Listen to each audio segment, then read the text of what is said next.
Hello and welcome to RQ Streams this Wednesday afternoon. How are you all doing, chat? Hello, hello, hello. Hello to everyone.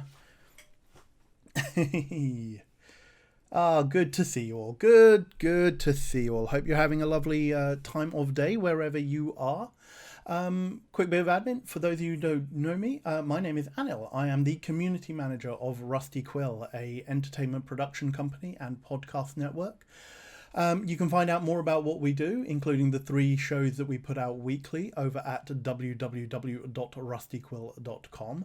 And this stream and all the streams that we do here would not be possible without your kind and generous support in a multitude of ways.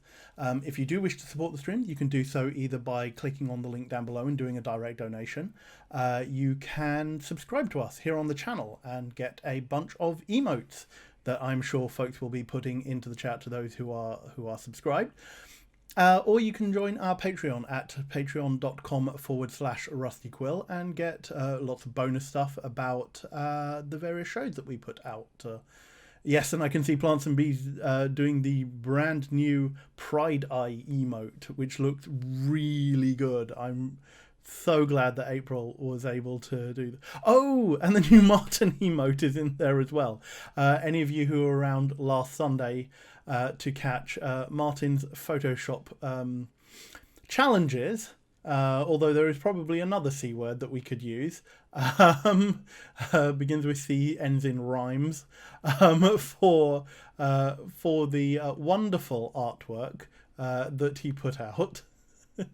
Oh, thank you very much, Fancy George Jones. Yes, lockdown hair is continuing. Those of you who are in the UK, who have been following the UK news, will know that we have had they're calling a further partial easing of lockdown. So things like pubs and hairdressers are now open. You won't quite catch me going out to them just yet.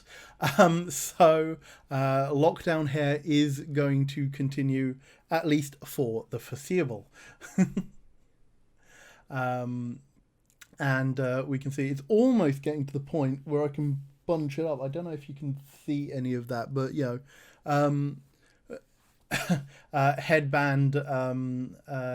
headband or head tie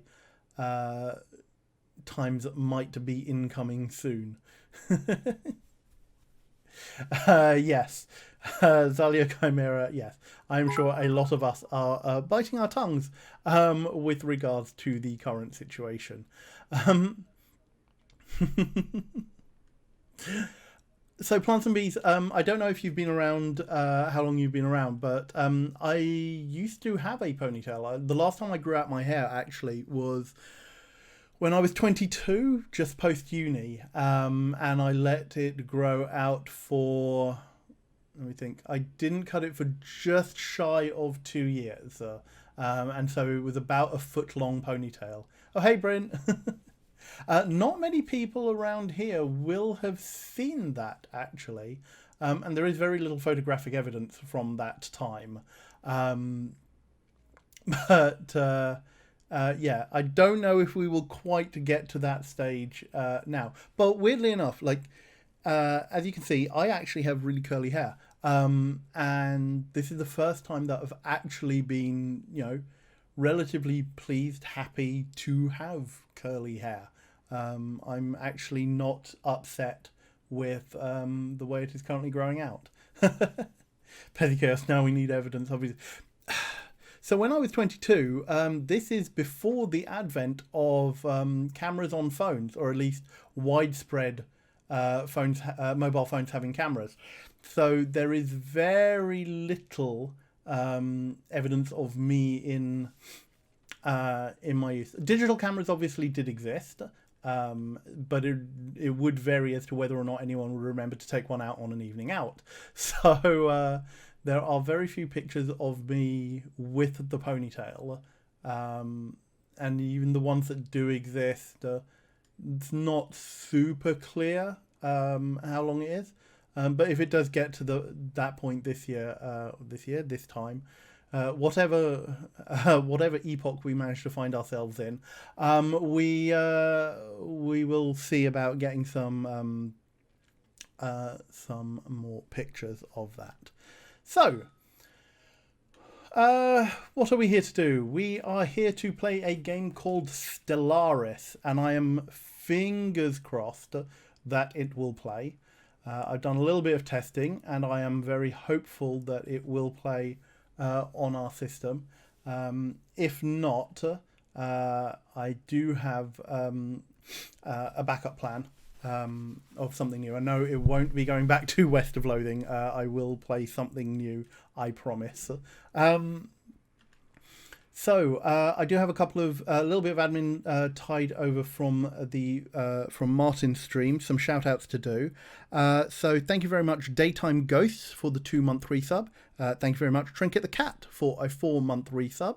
Thank you very much, Michael Yates Labine, for the 3-month resub, and thank you very much, Niblick3, for the 100 bits, and thank you very much, Unicorn Kissing, for the 69 nice bits today.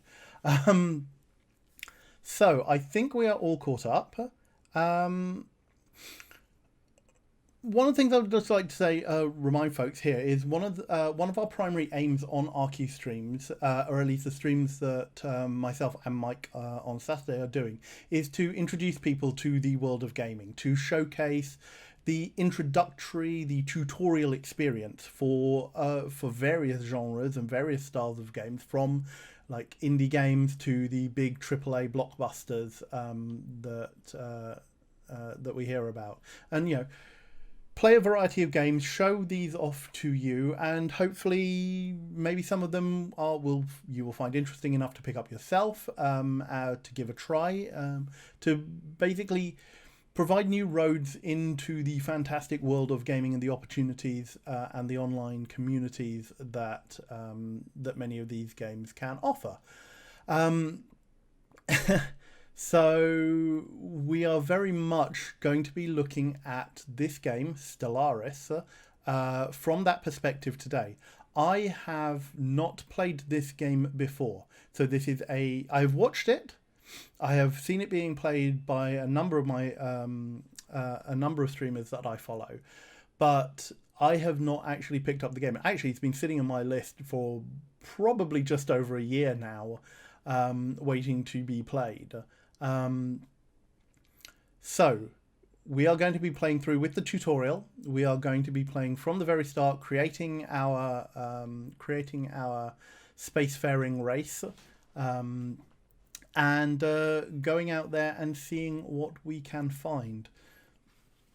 Unicorn Kissing says, I hate Stellaris, I have 400 hours on it. Wow. That is definitely a time sink. So what are we talking about when we talk about Stellaris? So Stellaris is what is called a 4X game. It is a strategy game. It is one where you go out, you create your race, you create the kind of let me start again.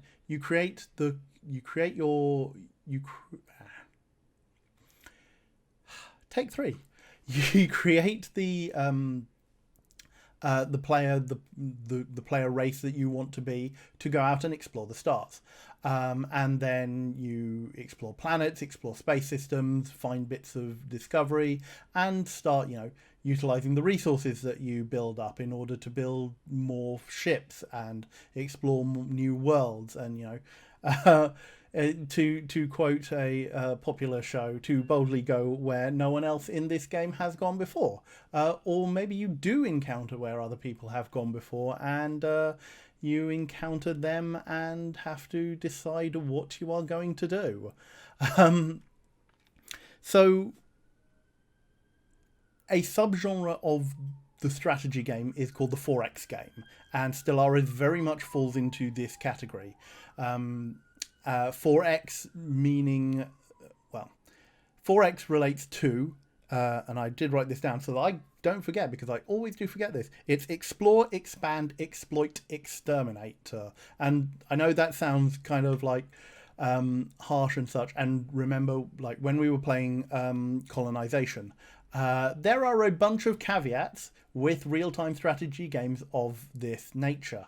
Um, and a lot of the content warnings and the provisos of gameplay and the assumptions that we make in that style of gameplay apply to Stellaris as well. They basically apply to all games of this genre. So when we talk about explore, you go out, explore your environment, explore the universe in this case. You expand the territory that you do incrementally, build up more resources. You exploit the resources within your territory in order to do that. So exploiting helps you explore, it helps you expand.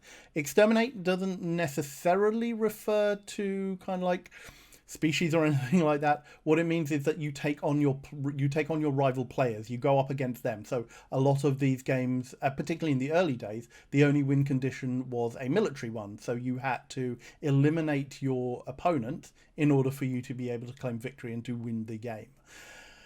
One of the hallmarks of newer 4X games, and you see this starting with something like Civilization, which is possibly a progenitor, like at least one of the better known progenitors of the genre, is that you have a range of diplomatic options. You can start to talk to your opponents, and with this, and over the years, many games of this type have introduced different avenues to success that don't necessarily involve, building up the biggest fleet and going out and conquering your enemies. You can, talk your way to victory. Things like building up diplomatic options, building up cultural or technological victories. How many of those that Stellaris has, I am not certain, and we are obviously not going to get anywhere near endgame in this playthrough. But what I want to show you is how to start something like this, and learn along with me as we do so. Stellaris is put out by Paradox, and again, any discussion of the 4X genre inevitably touches on Paradox, particularly with regards to their 4X games that deal with historical simulationism. So many of you might know Crusader Kings, Crusader Kings 2, which is the current version of that.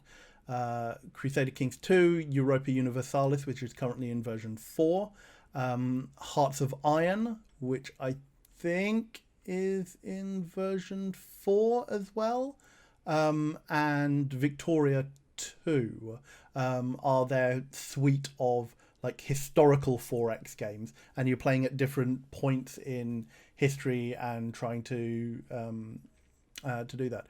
One of these days, I'm hoping to demonstrate Europa Universalis 4 on stream, because I played a lot of EU3 and thoroughly enjoyed that, caveats notwithstanding.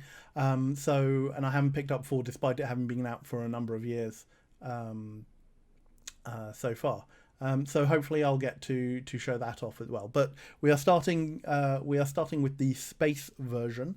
And sometimes this has actually been called EU3 or EU4 in space because of the similarities between the games.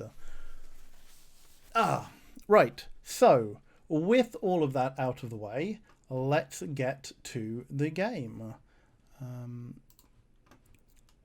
Let's bring this up. We will go here. And So, here we have the starting screen. Let me get my headphones. And let us put some music on for this, because I did have to turn down the master volume. Let's put that at level, hopefully. How are the sound levels? Can you hear me, and can you hear the music? Is the music too intrusive? Yeah, this game does look really pretty. I am hoping that I have got enough memory to run this properly.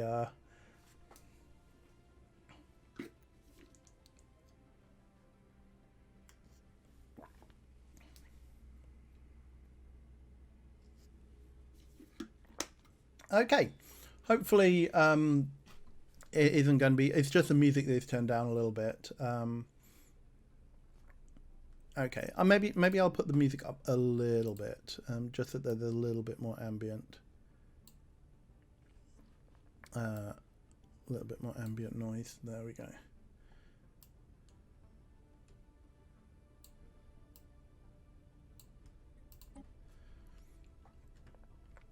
Okay. Unicorn Kissing says my laptop runs it with 6 gig of regular RAM, so I believe you're probably not trying to stream it and record it at the same time. So we will see how we'll do this. Cannot hear the game. Problem my terrible speakers. Okay. Let's put this up because it might actually affect the way the people speak.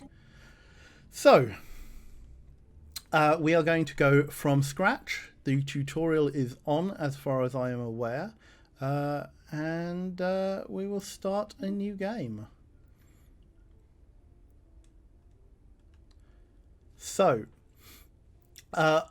when it comes to the main screen, there is going to be a lot going on. Unfortunately, there is nowhere I can put the camera that doesn't block something. So I have tried to put it in, so hopefully in this bottom right hand corner it is the least obtrusive for stuff that you might want to see or that I'm going to need to look at. Yeah, so we have got a whole bunch of options here. For things. Wow, there is a lot. Just to let, for folks who are familiar with Stellaris, there is no DLC. Sorry, not that there isn't no DLC. This is the base game. There aren't any expansions. I do have Apocalypse and Utopia, but I haven't put them on for this game. So this is very much the base game and none of the story packs either. The only additional DLC that is on here are the Lithoids species pack and the additional humanoid species pack. Oh, and the Plantoids. So we've got your basic humans. It looks like. What do we have here? Representative democracy. What you'll find with this is that hovering over anything should give you a pop-up which tells you what it does. So democratic holds an election every 10 years. Okay. We've got Beacon of Liberty. So that apparently gives us unity plus 15%, whatever that means. Our happiness is boosted by Idealistic Foundation. We are xenophiles.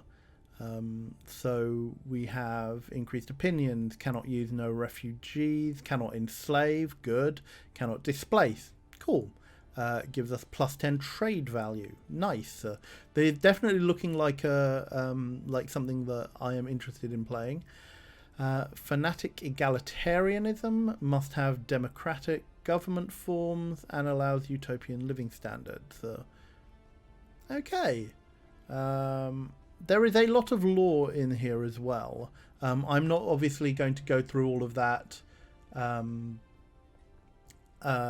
right now, but we are just going to look broadly speaking at what we do. So humans have adaptive, are nomadic, but they're also wasteful. So we apparently use 10% more consumer goods. Members of this species seemingly have no concept of frugality and are prone to useless consumption. Well, yeah, that's pretty much nailed us. And we would start on Earth on a continental world. Okay. A lot of this is editable. We can change things as we wish. We also have humans if we wanted to be military dictatorial. So nationalistic pride, distinguished admiralty, which gives us better fire rates. Xenophobes, So yeah, a whole bunch of options which I'm not particularly happy with. And fanatical militarist. Okay. So what else do we have? We have the Vor technocracy, who are governed according to the principles of science and rationality. Interesting. Administrative jobs with science directors. Researchers produce unity. Ooh. We would start on a Arctic world Heverian. They are authoritarian. So can do enslaving. Cannot use democratics. Okay. Fanatic materialist. Cannot use AI outlawed, or cannot use robotic workers outlawed. Okay. So they're quick learners. Ooh. Talented. Adaptive. But repugnant. Okay. The physical appearance and customs of this species are considered offensive to most others. Boo. Boo. And they've got a whole bunch of text there. I see Bryn's calling for mollusks. I don't know if... Oh yeah, I do have the molluscoid one. So we've got plantoid in the Mawia caretakers, who start on the garden. They've got inward perfection. They more than anything, they would prefer to be left alone. Wow. Okay. Agrarian idol, xenophobes, and fanatic pacifist. They get more food. Their leaders last longer. They've got better upkeep, but they are slow breeders as well. Okay. We have the Tzin, a reptilian for Imperial Police State. No. Kingdom of Yondarim. Again, Imperial. They're avians. Ooh. Conformists, natural physicists. Okay, interesting. But they are slow learners. Fanatic spiritualists. The Iferix Amalgamated Fleets, a mammalian. So a bit like, look a bit duck-bill platypus. Dominated by a mega corporation. And a shadow council. Hang on. So we've got the Glebsig Foundation, which are molluscoids, an exalted priesthood, so they're a theocracy, an oligarchic theocracy, efficient bureaucracy, fanatic xenophiles, spiritualists, and doing things. Okay, so as you can see, they've got there is a bunch of options, including fungoids, the Skildari Confederacy. Oh, they're sloths. They're cute slothkin. They're living on Ocean World. Okay. They're aquatic mammalians. Okay, they're water sloth. They are environmentalists. Free haven. They're spiritualist, pacifist. Xenophiles. Charismatic, natural sociologists. But they are weak.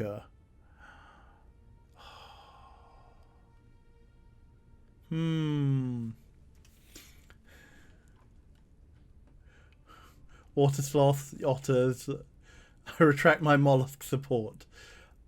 They do look like they are good sloth. They are a theocratic republic. What else do we have? The Kelazan Republic, or the Blorg Commonalty. Ooh, fungoids. I do like things. Ooh, what was that? Ryo here cheered. X100.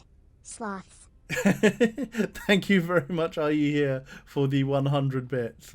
Um, I'm guessing that most people are behind our cute Skildari. Um, so I guess sloths.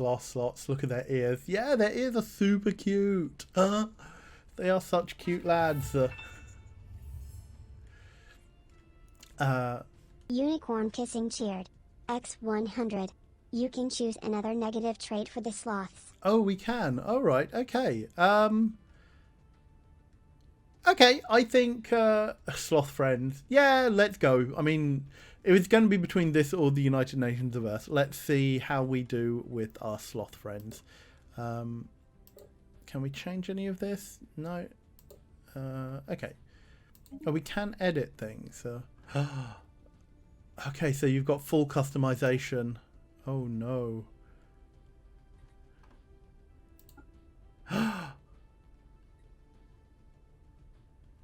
So many options. Okay, do we want? Ooh, goat friends. Okay. Do we want water sloths or do we want water foxes? This is your 400 hours, says unicorn kissing. Um, Look, okay. I think to avoid too much choice, I think we're going to stick with our base. I think we're going to stick with our base games because, I say, we just want to show off what the basic things are for this thing. So you can go everywhere from like changing what your home world is, what your cities look like, what your origin is. Wow. Okay. So let's go done. We'll just go with the base. Let's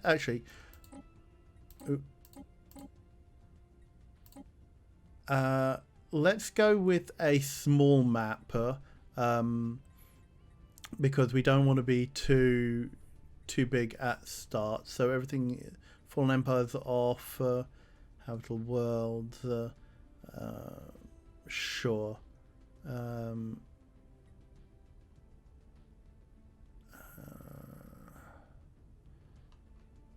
So you've got a whole bunch of things which relate to your end game. Empire placements. Cool. So we will play and start a new game. Yeah, Druckup. Yeah, I think we could probably spend an entire stream doing Empire customization before even getting to the game. So I think we will keep it fairly straightforward and see what we get. So we've got a whole bunch of ethics. The game starts off as paused. Cool. So we can use. So it does tell us that we can use space. So games like this often you will queue up things to do. You will unpause the game, let it run, see how things go, pause the game or slow the game speed down.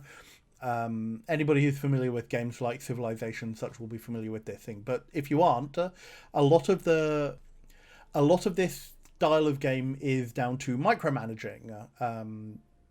And it is very much for people who do like that sort of getting into the nitty-gritty of how things work. 4X strategy games are often they're often said to be not for the faint-hearted, and many of the early games in particular, and particularly Paradox games in particular, didn't have very good tutorial or learning systems. They literally just threw you in at the deep end and you had to figure it out for yourself. Anybody who has played Crusader Kings 2 or Europa Universalis 3 will be definitely familiar with that. But I'm hopeful that at least with this we will have a better grasp of things as we go along, and we'll take it slowly, or rather I will try and take it as slow as I can, because obviously there is going to be a lot of me faffing around trying to find things out and reading up on things. Almost certainly this is not going to be, in inverted commas, an optimized game, but as I say, we are trying it out, we are experimenting. Yes, the screen moves by just moving your mouse around. Um, we are the Skuldari Confederacy, a theocratic republic. We have environmentalist and free haven civics. We have a preference for the ocean. We are charismatic. We are natural sociologists. We are weak. Our origin is prosperous unification. In the eons since the first primitive Skildari communities took shape in the archipelagos and lagoons of Skildaria, our civilization has spread and prospered. Great achievements were made, both in the advancement of science and on the spiritual plane, as we sought to expand our understanding of the universe and the role we play in it. A council of our most learned priests was convened to advise our elected leaders, a tradition that continues to this day. Now, after the discovery of the Hyperlane network, the finest minds of the Skuldari Confederacy have finished development of the first hyperdrives. The stars themselves are finally within our grasp. So, let us begin. Blessings upon you, Your Holiness. I am Veer, a prototype synthetic intelligence. The priesthood has ordained me to act as your faithful servant and advisor, so that I may aid you on our divine path to the stars. I like this. Good. It gives you everything from a full tutorial, tutorial missions and descriptions of the interface as you explore the game's mechanics. Recommended if this is the first time you are playing the game. Excellent. I could use some advice. You will get tips and suggestions. Novice to intermediate. Shut this thing down. Oh, wow. If you don't need a tutorial, you get extra resources. Interesting. No tips or tutorial missions. Obviously, we are going to go for full tutorial. An excellent decision. You will have my full support. Cool. That's good to know. Let's just have a quick look here. So we've got Skilden is a Class A star. Nice. We don't know what any of this means. This is our homeworld Skildaria. We've got a couple of other planets. We've got Polamin. We've got Grongari. We've got Kaldan's First. We've got Martin's Marrow. Mortin's Marrow. Okay, not Martin. Haha. Ooh, that has different connotations. BK5Q38, an asteroid, and Shondana's Sapphire, a toxic world apparently. Ooh, and Pottle's Pantry, again a toxic world. Sharkle says too late. It's Martin's now. A world full of Martin's Marrow. Okay, cool. So we will start with the tutorial. Building a star empire can be a daunting task. To help get things started, I will be providing instructional missions that cover the basic steps necessary to establish ourselves as a successful interstellar power. So, the first mission is to fully survey a neighbouring star system. You've added it as an entry to the situation log. To access it, click on the situation log button in the top left section. Sorry, in the left section of the top bar. Right, where's that? The left section of the top bar. Okay, so we've got, okay. So a menu here. Oh, context menu on the side. Although, obviously, this is now going to start spinning out. Right, okay. Sensitivity of mouse might be a thing. So we've got contact, situation log. Oh, and a handy button to tell us that there is something there. Okay, so the situation log is updated. Let's hit F2. The situation log displays a list of all currently available special projects, archaeology sites, and various other points of interest. New items will likely appear as we begin exploring the galaxy. Okay, so we've got minerals refining, currently available special projects, archaeological sites, and other points of things. Revered Elder Dakam was elected on a platform bringing our monthly mineral surplus to at least 30 a month. Okay, so you're telling me that icon, so that icon there relates to minerals.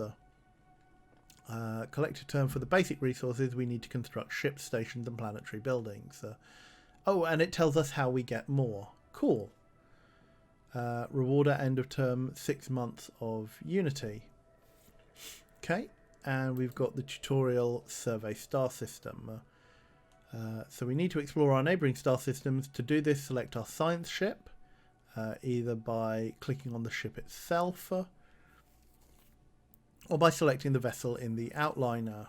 Then click on the survey button in the fleet interface, open the galaxy map, and select a non-surveyed system with a hyperlane connection to our home system.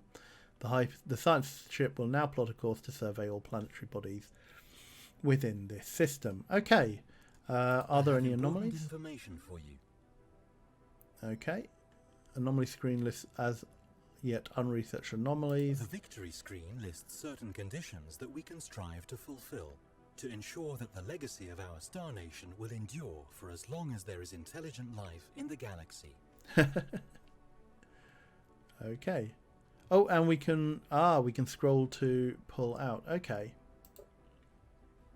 So let's see what we do. What have we got here? So we need to select the vessel in the outliner.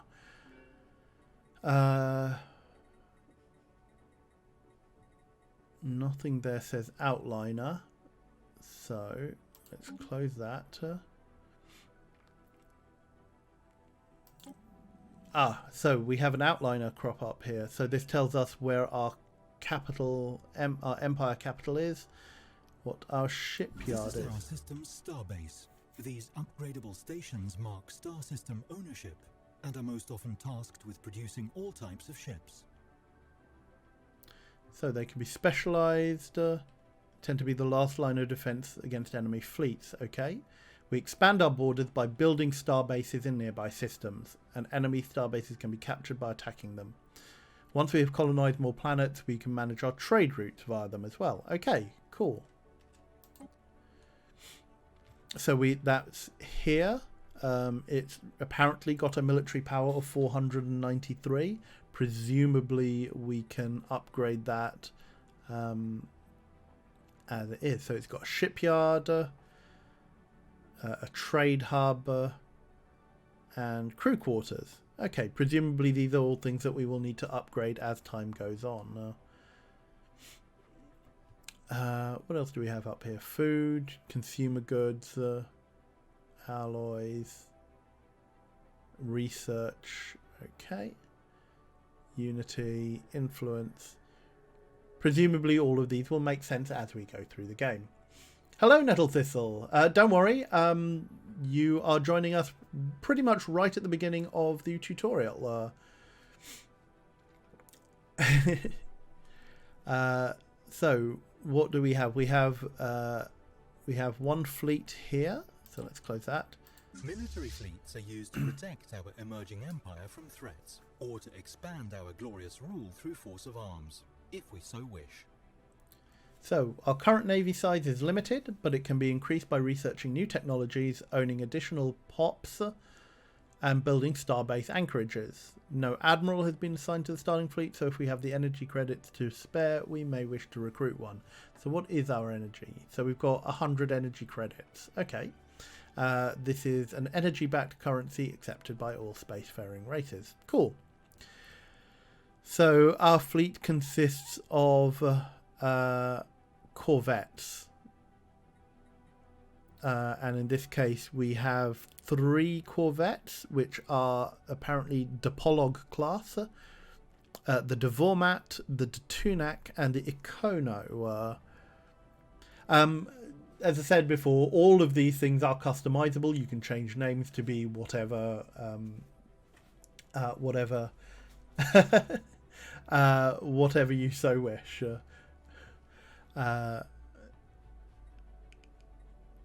Okay, and we have our civilian ships. This is our construction ship, which is used to construct space With more stations. cheered. When an X100. astronomical object, such Glory as the to planet, slide. has been surveyed, we can order this ship to build a research station or a mining station to exploit any resources it may have. So these ships are also used to build star bases in unclaimed systems. So like the builder in more planet-based game systems. Thank you very much, with more for those 100 bits. And we have our science ship, the SCS Taharek.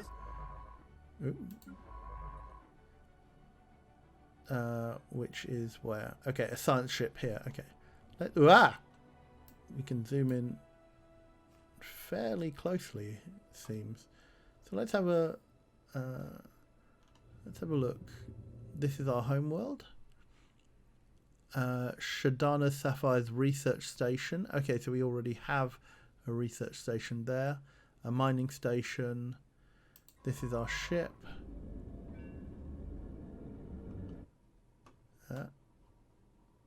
Can we zoom in on it?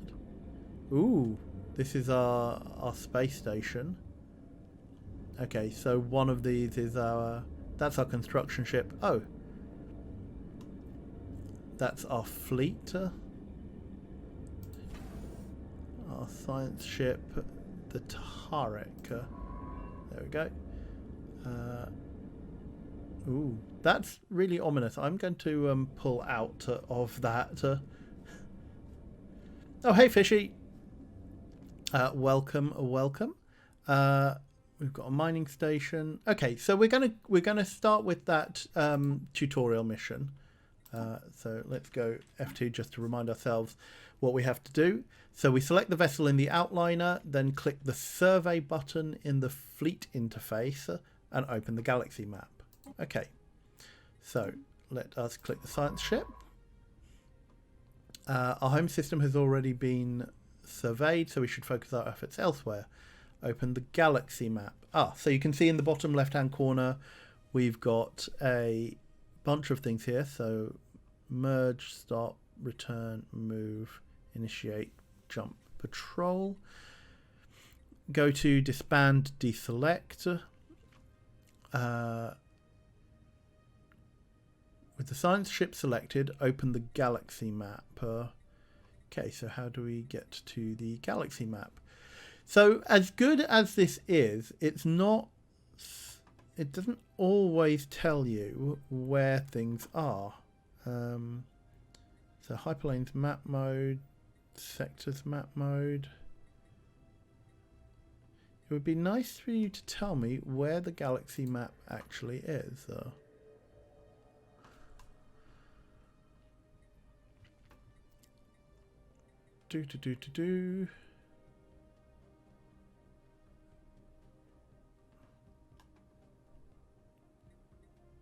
Aha! Okay, we have found it. So it is this icon down here next to your home world. So you've got your map, you paused, okay, and galaxy map. Or you can click M or E to open the galaxy map. Okay.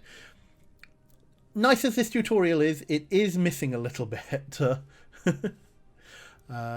let's press M to bring up the thing. Oh ho. So, wow. The Void Sea Nebula. The Zadanis Nebula. Ooh, this is pretty. Okay, so we have our nascent star empire, pretty near to galactic core, and we've got a whole bunch of nearby star systems. So open the galaxy map, right click on a neighboring star system and select survey system. So let's go here, because then we can start exploring this area here. So click survey system. Okay, right. Let's go back to Skilden.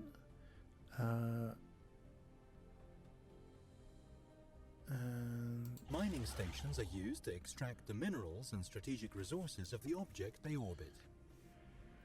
Mining stations are not needed to access the resources of colonized planets and can only be built with upon us. Okay, cool. So we've got a mining station there. We have a mining station around our star. Ooh, there are other. I didn't notice that our system actually goes out further. We have Nagrim and Fortion. So presumably this means, yes, that we are collecting 5 minerals from there, 5 energy from there, 3 society research from Shadana Sapphire, trade value from this trade hub, 5 from the star, 2 from... okay, so there are 2 energy credits here, but we don't have a mining station in orbit to collect them. Nor do we collect any of that. Engineering research. Build a research station in orbit to acquire it. Okay. Well, rather than trying to do too many things at once, let us stick with the science quest in the tutorial. So I am going to unpause the game. We've got a bunch of speeds here that we can up and things, and you can see our ship. To overcome the vast distances that separate star systems, our scientists have developed the hyperdrive. This device permits travel at speeds far exceeding that of light between systems connected by hyperlanes. Travel along the hyperlane is extremely fast, but interstellar movement is restricted along the paths of the galactic hyperlane network. Safely entering hyperspace is only possible at the edge of a system beyond the destabling effects of the star's gravity well. Well, at least nice to know that they gave an explanation of sorts for that. Okay, so let's go to the galactic map. And we see that we have expanded into the Tavilkai, an unsurveyed system. So let's press E to go to the system. And we have a Class M red giant. So our ship has arrived.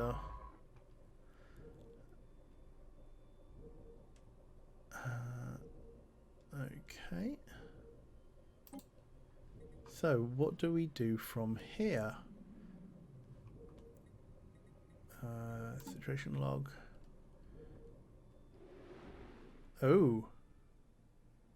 Oh ho ho ho. The Cybrex. We have recovered artifacts from an ancient alien civilization on Tavilkite 2A. Incredibly, this civilization, which apparently referred to itself as the Cybrex, seems to have been made up of machines that were linked together in some sort of collective consciousness. The age of the artifacts indicate they were active some 600,000 years ago, in this portion of the galaxy at least, but we've learned nothing of their exact origins. According to a partial data fragment that our scientists managed to extract from one of the artifacts, the Cybrex at some point launched a crusade to destroy all sapient organic life in the galaxy for reasons unknown. I'm not entirely sure that interesting is the way that I would describe that. Situation log updated. Okay, so nice for you to tell us that. Cool. So,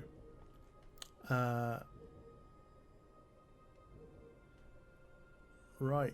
We'll plot a course to survey all things. So, precursors.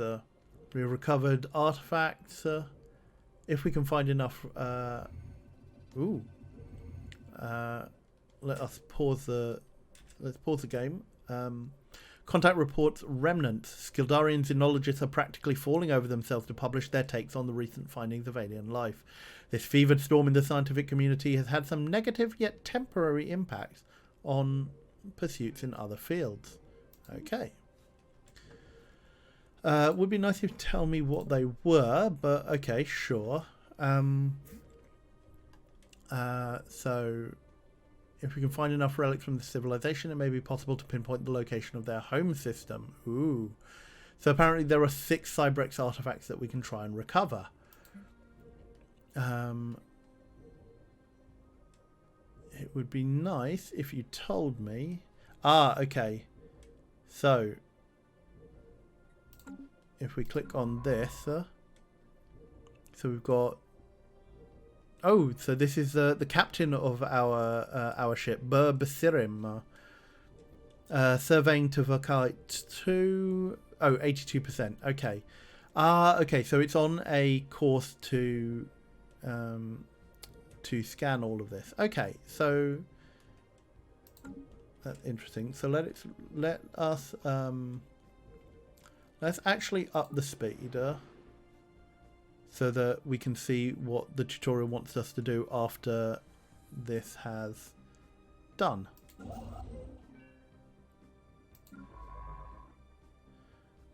So we can see the ship moving. Oh, I love the graphics. This is so neat. One of our science ships has just surveyed a world that would make an excellent candidate for our first colony. It is of the same planet class as our home world, so our colonists should be quite comfortable there. Before we can colonize this world, however, our borders must be extended to cover the system it's in. This is accomplished by using a construction ship to build a starbase there. Okay, so I'm guessing that it's asking us to get our construction ship to... so where is our construction ship? Yes, the SCS Torga. So we've got that selected. We pick up the galaxy map. And we say we'll get it moving there while we continue to survey the star system. So let us push that.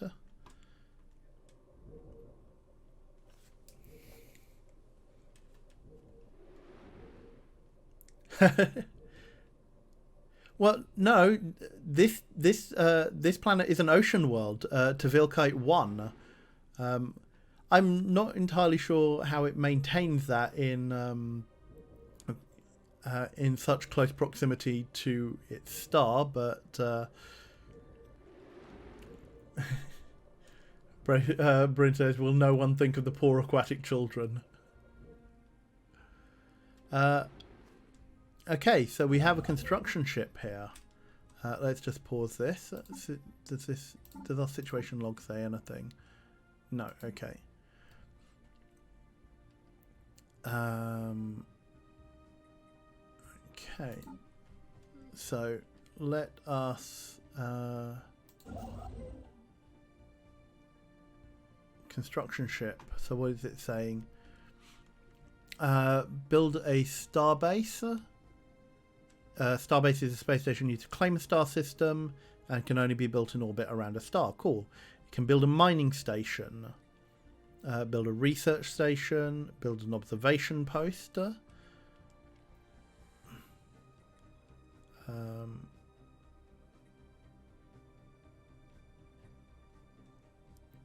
Cool. Okay, so let us build a starbase. It's going to cost us 75, whatever this is, alloys, which we produce 12 a month. Cool. Presumably starbases have a cost. Oh, okay, so yeah, so it starts off at 100 and we were expansionist. Upkeep is 1 energy. Alright, that's cool. So let's start building that then. Unpause.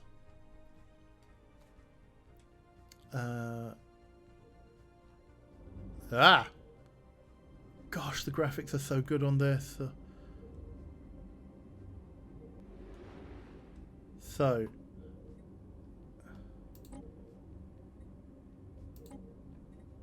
hopefully this is okay. Mass extinction. Our first stumbling steps into the void beyond Skildaria were not motivated solely by curiosity, or a desire to conquer the unknown, or a need to leave our mark on the galaxy. The biosphere of Skildaria has undergone rapid changes in the past few centuries, and prominent scientists warn that Skildaria may be faced with the beginnings of a mass extinction event, that cyclical purging of life that is inseparable from planetary existence in the greater cosmos. A research plan has been put together to study a number of planets rendered uninhabitable by major astronomical incidents or planet-bound catastrophes. We hope that by reconstructing these events, a similar fate may be avoided for Skildaria and the Skildari race. It falls to you as revered elder of the Skildari Confederacy to ensure that this expedition is carried out. Aha. Consult the situation log for details. Begins the mass extinction through the ages event chain. Well, that's not ominous.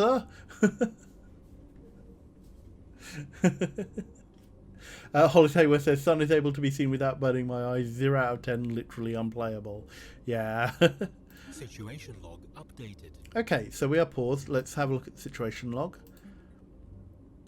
Okay, to avoid a potential apocalypse on Skildaria, we must study the effects that major calamities have had on other planets. So, broken planet, burned planet, chilly planet, desolate planet, noxious planet. So, what are you asking me to do, game? Because you are not... So there's a thing that says track on map. The location of track points on interest are marked with a ping. So let's go to this.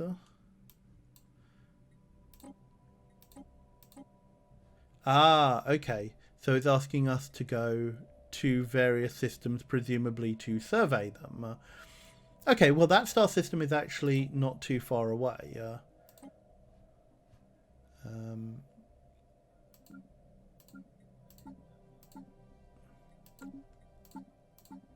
Oh, okay, we can make the outlier. This doesn't appear to have a hyperlane going to it, so I don't know how we're going to get there. Where is the chilly planet? Okay, well let's stop tracking that one. Let's stop tracking that. Where's the chilly planet? Is also in that system. Okay, cool. Okay, the desolate planet is over there.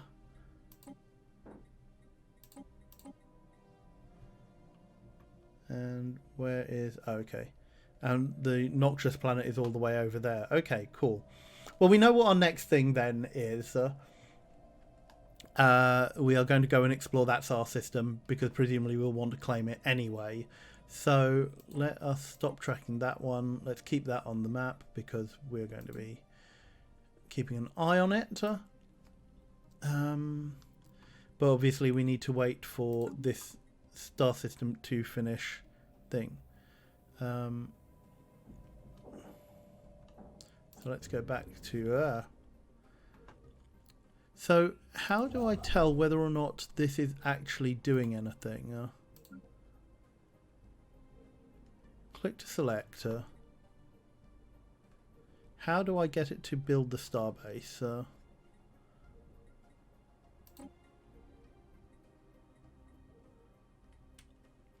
Okay, in theory I should have given it orders to do so. Let's unpause.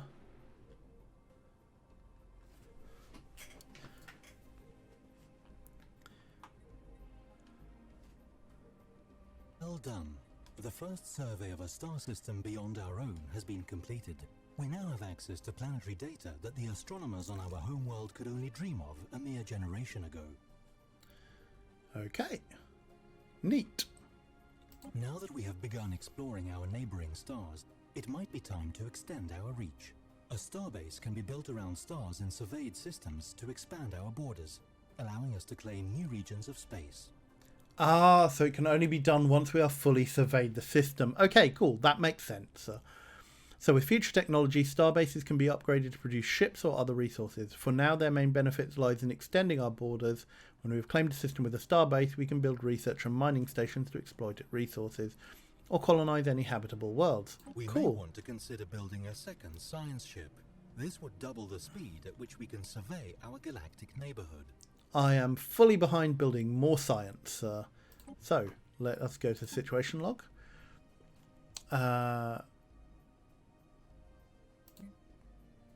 So, we should build a... Okay. Tutorial starbases. Select a construction ship, click the build starbase button, and then click a... so we then have to click a star, right. Okay, so let's do that. So we click on that. We click build starbase. We click on the star. And it is starting to build. Cool. Okay. I'm going to slow this down again just to be on the safe side. While we go to build a second science ship. So click on our starbase, select the shipyard tab, then select science ship. Okay, so we go to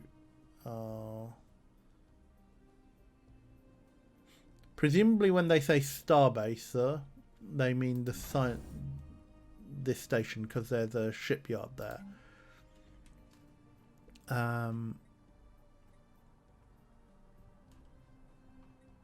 And how did they say to do this? Click on our starbase, select the shipyard tab, then select science ship. Okay.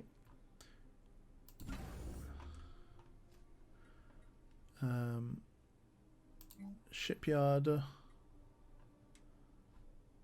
Nope.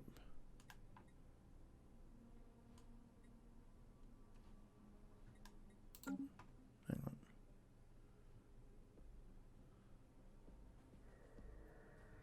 So where are we talking about? This is our shipyard. Wow. Click on shipyard. No, I don't want to.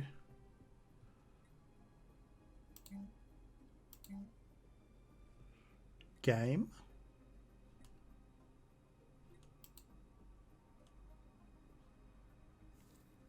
Are you not?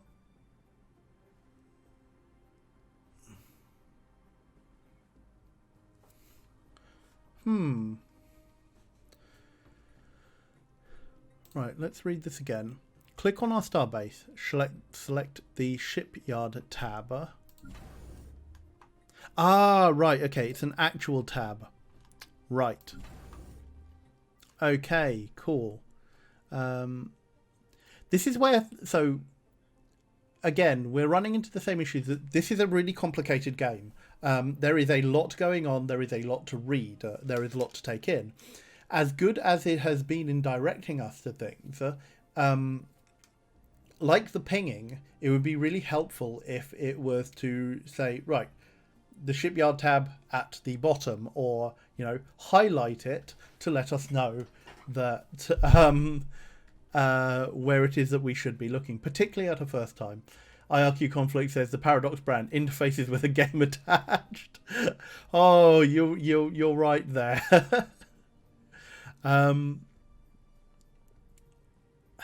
So we have got the shipyard tab. We can build another Tacomot class science ship. Cool. So that puts it into the queue. Then select science ship. Note that you will need to have amassed enough alloys to afford the ship before its construction can begin. Okay.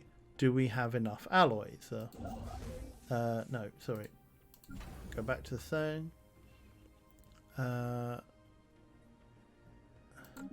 Oops. No. What? That's not what I wanted to do.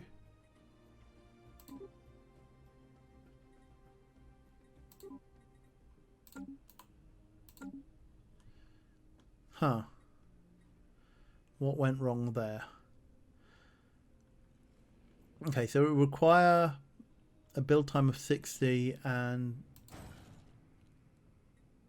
Right, okay. Cool. I think there is actually something wrong with my mouse. So it's... I think my mouse is double clicking when I single click, and I've tried to alter that, but doesn't seem to have worked. Okay, so let's build the ship. Hopefully.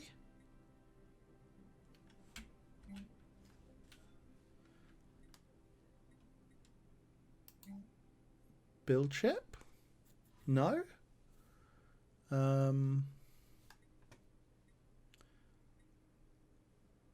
Oh, I'm paused. That's why. So. Ah, right. Okay. So it is. Okay. That is fine. So let's go to our science ship. which doesn't appear to be doing anything at the moment. Okay. Habitable World Survey. We now know without a doubt that thriving biosphere is not something unique to Skaldaria. Both the scientific community and the public at large are eager to learn more about the various forms of alien life found throughout the galaxy.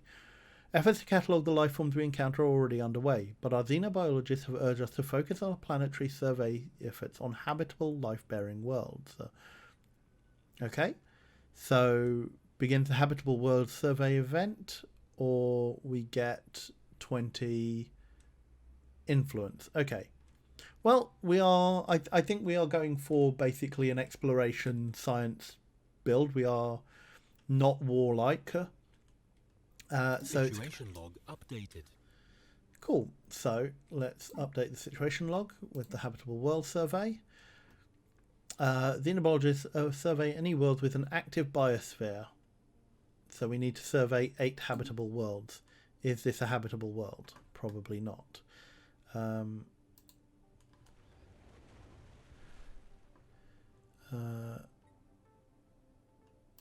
This one is though.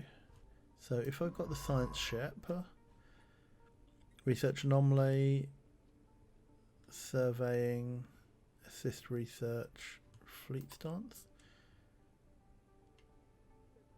Is this something I can do?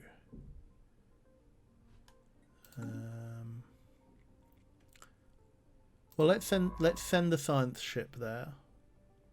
Or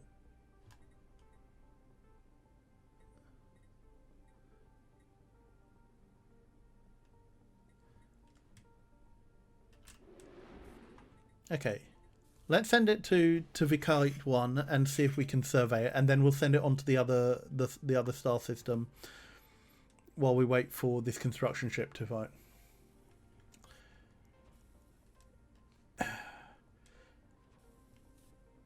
So, entering orbit of Vikite 1. Let's survey. Double the science ships means double the fun. Oh, I haven't been this excited since we completed the last assignment. Fear, are you being sarcastic, mate? Or is that just the program personality? We have a brand new science ship, but no scientist has been assigned to command it. My programming insists that I should point out the benefits of adding an organic scientist to the mix. If we cannot afford to recruit a new scientist, we can always reassign one from another department, but it's not ideal. Okay, Far out. That is where the frontiers of our domain now lie. So the SES Torga has completed the construction of a starbase. Okay, so we also get a notification up here of that. Okay, so we've got a couple of things we need to do. We've got the new science vessel, so we're going to try the recruit tutorial. Select our new science ship, then click on the assign leader. The leaders tab will open, showing all scientists currently employed, and we can recruit. Select the candidate we want, click on their associated recruit button. Recruiter leader costs energy credits, and you may wait until we've got enough to. Well, we've got a grand, so hopefully that's enough. Let's close that. Okay, so let's have a look at the galaxy map, and yes, you can see that our borders have now expanded. So we've got, we've actually expanded to potentially include Fainov. Although there is the issue of a 2D representation of what is effectively a 3D actuality, 3D reality. So that probably actually lies with outside of our actual borders until we build the build the space station there. So we're going to need to start acquiring energy from this system as well. So we will probably need a mining station. Although let's follow the tutorial path first. We'll get this started. So we've got the science ship to Ilgar. So we go assign The leader. Leaders tab lets us hire, dismiss, and assign idle governors, scientists, admirals, and generals. Oh, scientists, governors, admirals, and generals who are idle, not who are idling, as opposed to who are idle. So we've got a number of scientists. We've got Burbasirim, who is currently commanding the Taharek. We've got Tiki Bakorab, who is leading our engineering research. We've got Gan Jadumak, who's leading our society research. And Tig Jabasim, who is leading physics research. Okay, so let's recruit. So we've got Burbakorab, Tandakurt, or Bandjadir. So what are their various traits? They're all age 46.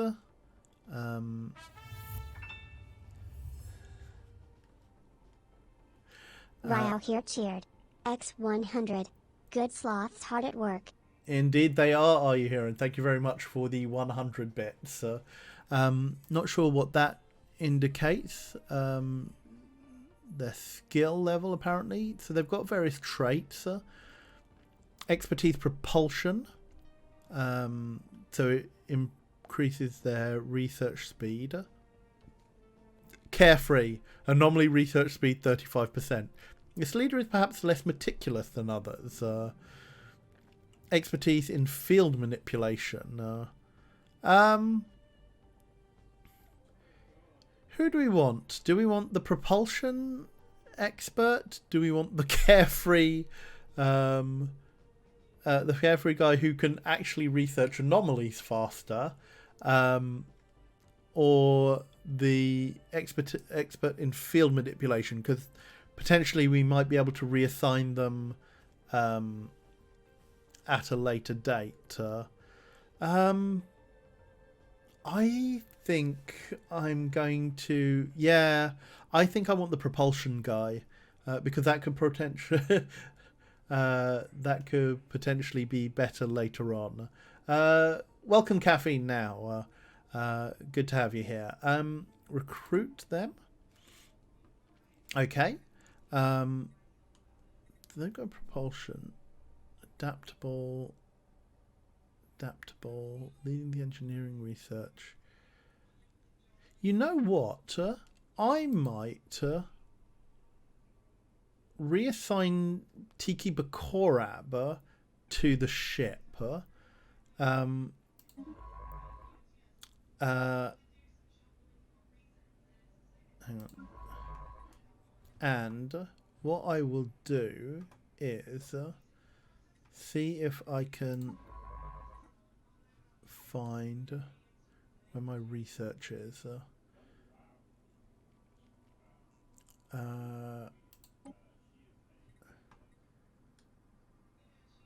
So let's assign Burbakorab to that.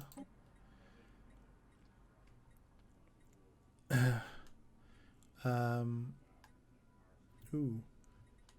Okay, I'm not gonna look at this just yet but I just wanted a slightly better leader on my new science ship. What is that? Oh, that was to let us know that we had a new thing there. So where shall we send? Let's see if the situation log has sent. So we recruited the scientist. Let us go. The scientist has assumed command of our new science ship and can now be sent off at our leisure to explore new systems and or meet some grisly fate. Well, aren't you the cheery one, Veer? Let's be optimistic about this. Explore new systems. Okay. So let's pause this. This is our new science ship. Let us see. We're going to send the science ship from here onto there. Well, let's send this one off in this direction. Let's right click. We are going to survey system. We are going to go back to our construction ship because the situation log didn't suggest anything there, although it does mean we can now build other things around this star. So should we build a mining station around this star? We'll unpause. And we've got we a should now be ready to extend our great civilization to a second world. This will require the construction of a colony ship. Ooh. So we are going to now start colonizing a new world. Tivicate 1 is hopefully going to be a glorious new outpost for us. So let's go to the situation log. Tutorial to build a colony ship. Ooh, that's game. You've got your text positioning a bit wrong. So the time has come to colonize another world. First, we will have to build a colony ship. These ships take a long time to build and require a large amount of alloys, food, and consumer goods. But a thriving colony will more than return on this investment. Click your starbase, click the shipyard tab, build ship, and colony ship. Let us see if we have enough resources. Back to Skilden and the shipyard. So a colony ship will require 200 food, 200 alloys, and 200 consumer goods. Yeah. So we've got 400. We've got 1,000, and we've got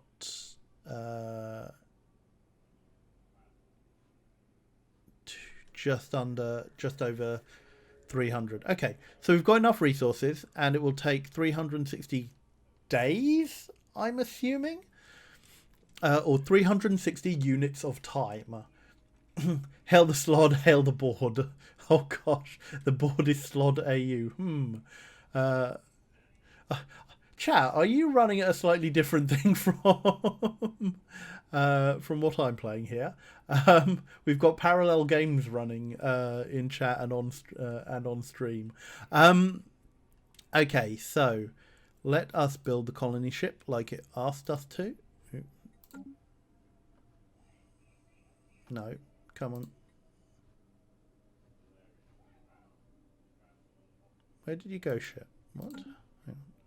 Shipyard. Game? That's not what I wanted. Where did... No, there we go. Okay, right, fine. Don't know what happened there. Yep, we've got Skildari colonists. Which is about to start a colony ship construction. We've got the construction ship building a thing. We've got the science ship with a thing. So let's survey. Okay, so that has already been surveyed. Right. Already surveyed. Okay. Oh, okay, so I made a little bit of an error doing that. Okay, so no problem. What we're going to do is we are going to send this science ship onwards then. Go back to the galaxy map and send it to this far-flung system. And we will go and say survey system.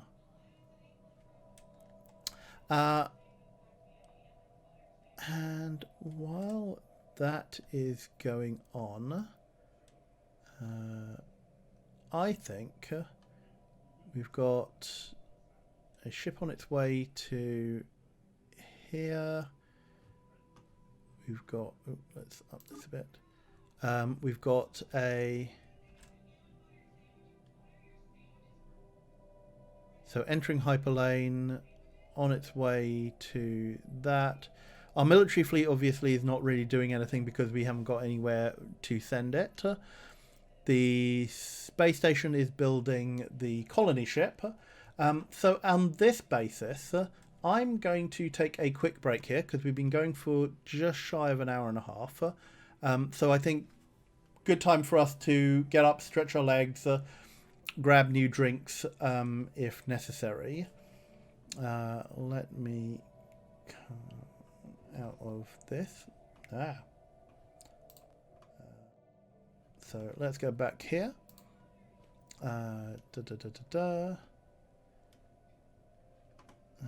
Oh, what am I doing here? Let's take that down so that I can... computer, please. So I'm going to put us on a quick break, run an ad, and be back in a couple of minutes, and we will see how our sloths continue to do in the latter part of this game. See you in a few moments, folks.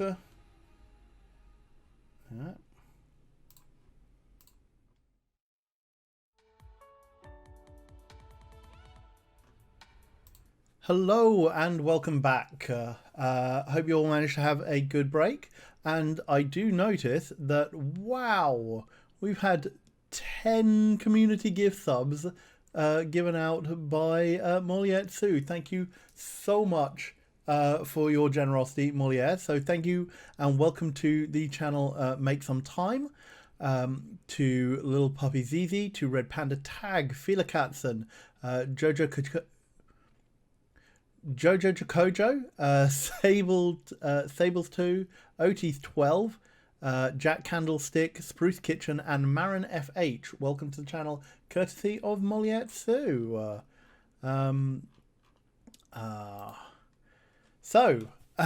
Yes, I am back. I have some, it's actually just showing up as a milk there. Some iced coffee milk. Oh, thank you very much, Molietsu. The RQ, all of us at Rusty Towers really appreciate that. All your gift subs for the community are most heartily welcome. Thank you very much. What are we here? Hi, I am Anil, for anyone joining us, and we are playing Stellaris. We are going through the tutorial of this 4X game, this grand strategy game, as we attempt to colonize the stars and explore our environment with the lovely sloth boys of the Skildari Confederacy. So let us head back to the game. Head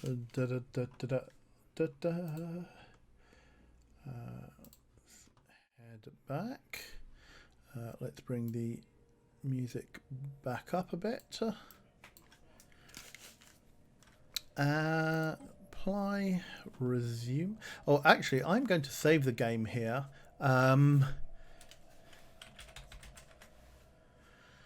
Because that's probably a good idea. All hail the Slod, yes.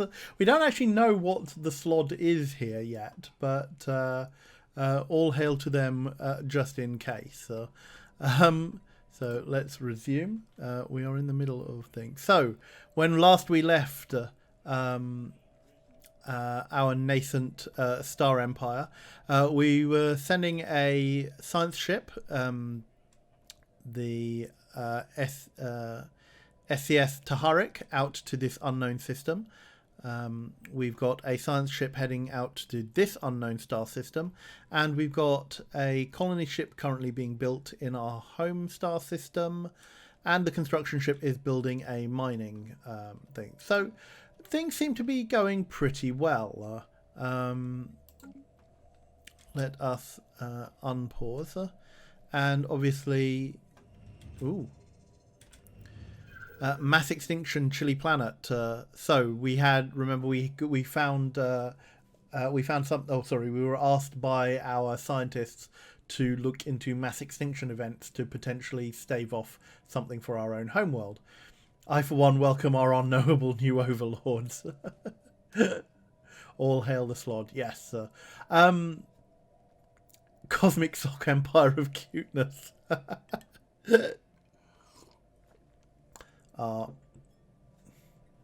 Okay. Thank you very much, Fishy, for letting me know. Send our apologies back to Drut. Drut obviously being one of our fantastic moderators. So, the planet of interest in this system is covered in layer upon layer of dense ices of varying composition. Apparently it was once home to more varied and pleasant biomes. A special project has been issued to investigate this possibility. Situation log updated. Okay. So, whilst we are also doing the tutorial, we are also getting other alerts. So it's things like that our home planet has unemployed population, that there are building slots. Now, I don't know if the tutorial is going to tell me about how to deal with them, so I'm going to leave them for the moment. But we are very much on a let's see what the tutorial says and do a little bit tinkering outside of that. But for the most part, we will see how it is telling us to play this game. So, this is the system of Onab. Let's go to the system. We've got the ship coming in. There is a lot of debris here. So there is a special project to research the Chile planet and the Broken planet.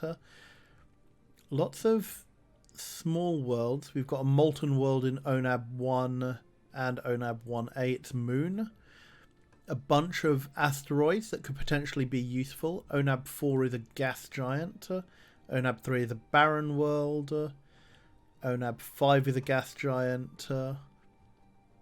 Where's Onab 2? Onab 2 is a barren world. Okay, so it looks like something pretty significant has happened to this star system to render it so barren.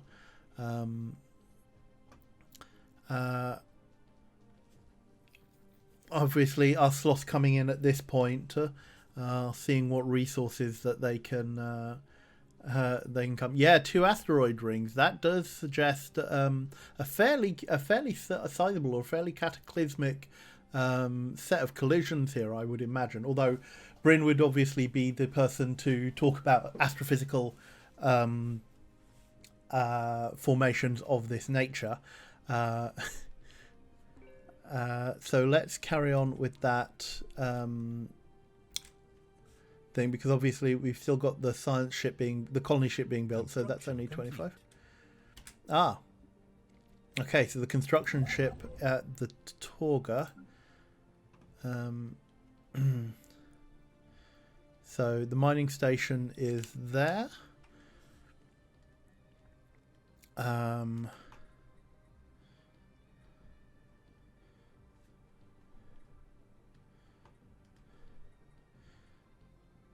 Build observation.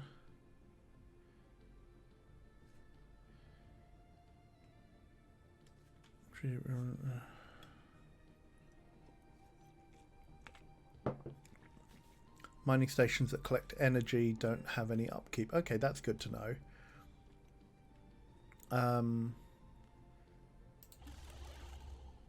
But can I tell what it is doing? No, I don't think so. Okay, well, I'm going to hope that it is actually doing something. So let's leave the construction ship idle for the time being. Although, because I don't think there are actually any other planets. Oh, we've got Tavikal 6A, which has a 2 minerals thing. So let's actually send the ship there, just in case.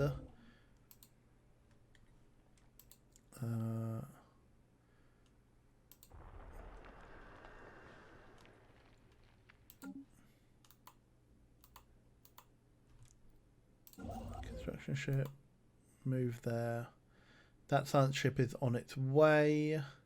Oh no, sorry. That's surveying Onab, and this is surveying Hishma. Let's go and have a look at Hishma.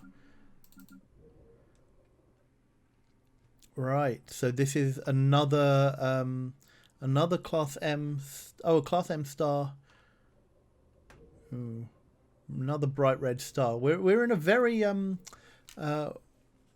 we're in a very red patch of the universe here. So we've got a system that has a bunch of planets: toxic, asteroid, molten, barren, barren, barren. Okay, so no real signs of colonization here. And barren. Okay, so this looks like it's another place that may only be useful for mining or energy at some point. We may just be sending our science ship onwards, trying to find something more interesting. So let us unpause. Ooh, a leader has gained a level. Governor Vub Jadalot, who is now skill level 2. Cool.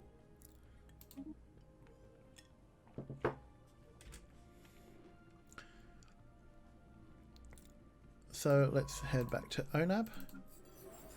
Aha. AR-22112. Strategic resource discovered. The SES Taharik has discovered a previously unknown strategic resource on AR-22112, dubbed volatile motes. These preternatural particles contain a tremendous amount of energy which could be exploited in energy production as fuel or even as explosives. While we do not yet possess the means to extract this resource, we should seriously consider establishing control over the system for future exploitation.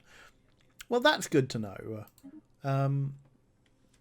So why don't we, while this is carrying on, send... the ability to manually design new ships in the ship designer screen. This is a fairly straightforward process, though one that can be fully automated if we so wish. Anomaly found. Ooh. So we have an anomaly.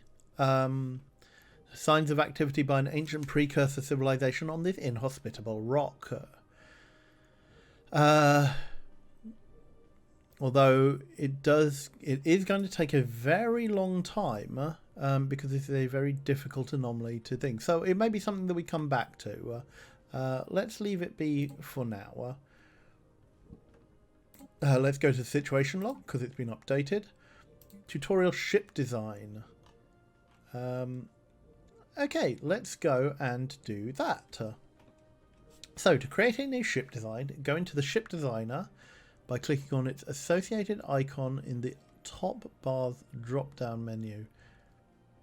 Would be nice of you to tell me where I have to go. Obviously I'm guessing that I have to go back to the shipyard for that.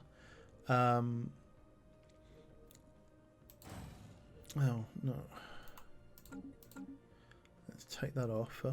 What is your situation log saying?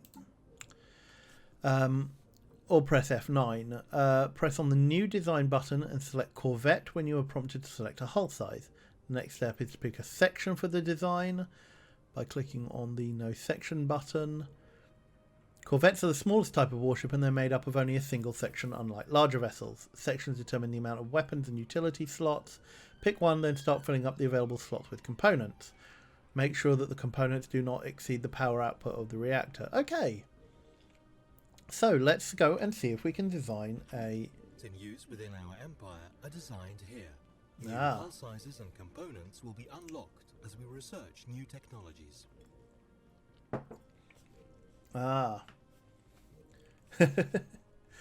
Solo123 says, oh, they changed the normally difficulty to very hard from the somewhat intimidating hell. I wonder if that's a step up. Okay, so we click on Corvette. Ooh, so we've got small mass driver, armor, small deflectors. Okay, so we were told to click on new design, Corvette. Okay, so we've got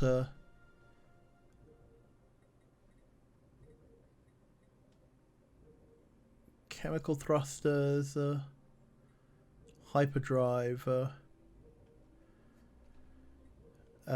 fission reactor. Power generation 75, power usage. Okay, so we're probably going to need all of these.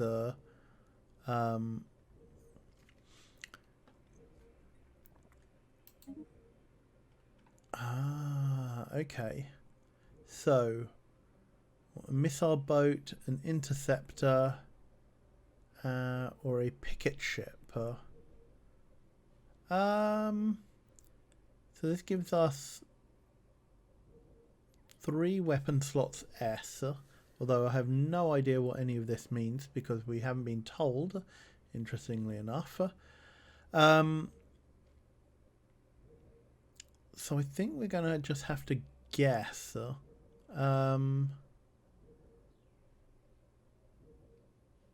Let's go with...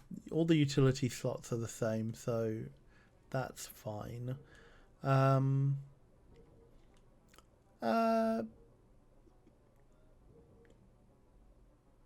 Let's go with the picket ship. See what that's like.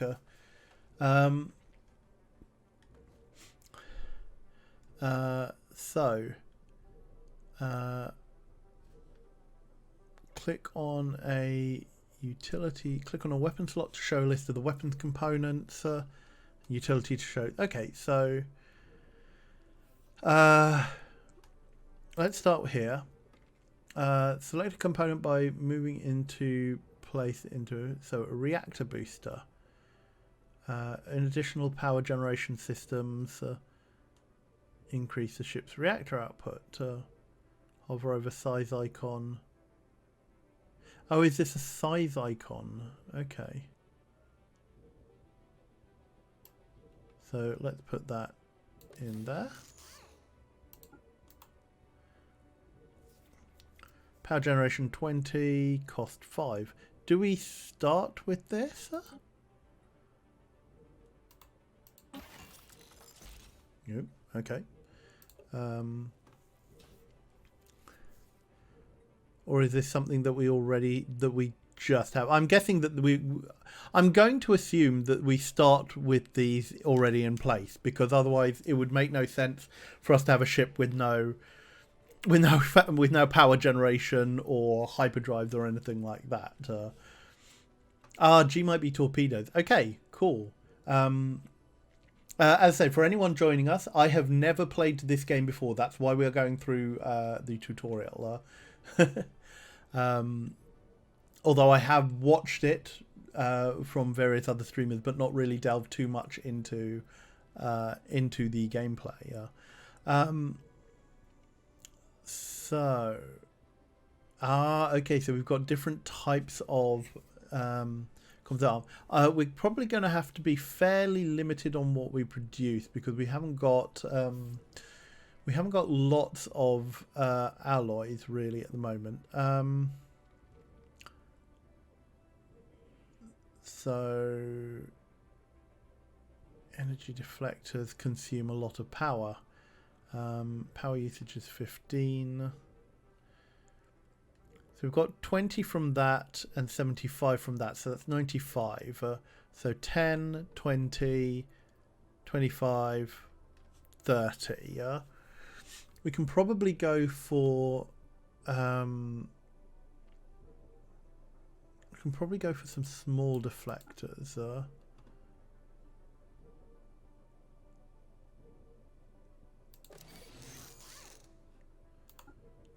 And go with some nano composite armor for here. Okay, and so the upkeep is that, the cost is 80.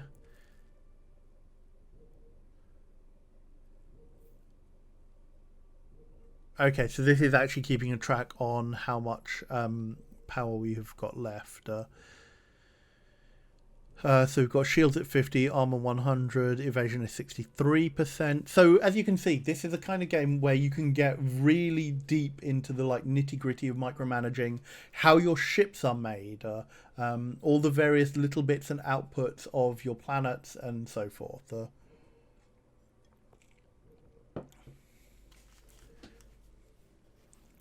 Unicorn Kissing says, you can see the stats. Extra power gives damage output, but it's not necessary. Yeah. So let's have a look at weapons. Sentinel point defense or a flak battery.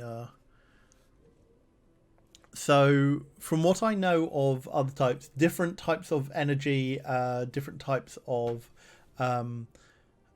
such are better at getting through, like different types of shielding and such.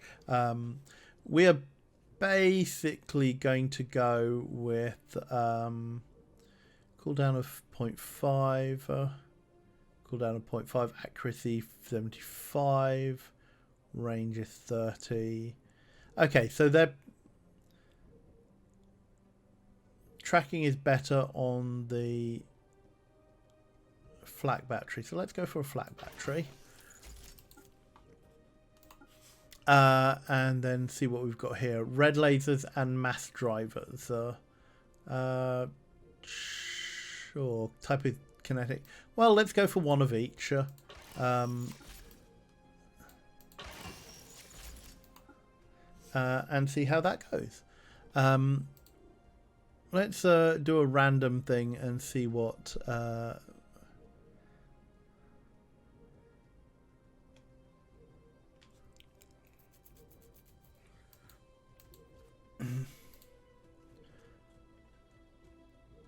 Okay, auto design takes control over upgrading.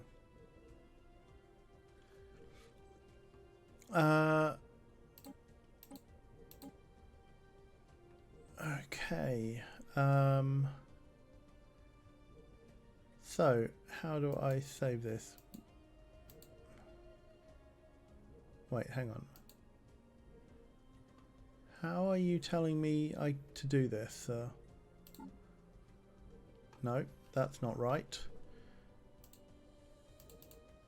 F9. I came up with... Wait, hang on.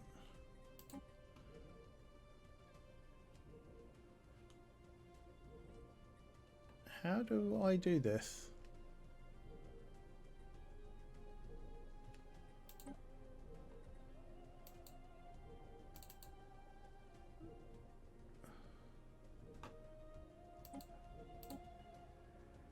Aha, right. It would have been nice if you told me to take off the auto-generate designs. So let's give this...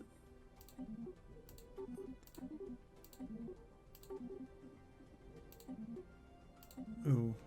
Let's call this the Defarak class of ship. Let us save. Job. The ship design has been added to our database and can now be produced by a starbase that has been equipped with a shipyard. Cool. So how does this actually compare with our Dipologs? So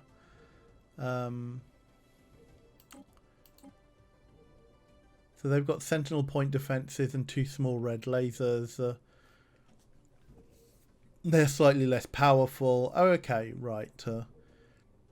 And have a similar thing. So we're not too different from what our standard or rather what our base class is. Okay, cool. Well, that's really neat. I like that. I do like that. And if I knew a little bit more about, you know, the fineness and the nitty gritty, and obviously if we had better components, we could get really into that.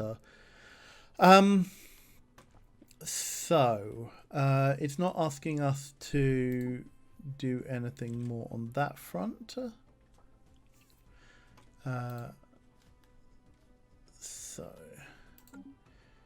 we've got our science ships currently doing things. Oh yes, what we were going to do is we were going to send our construction ship to the ONAB system to take control of it.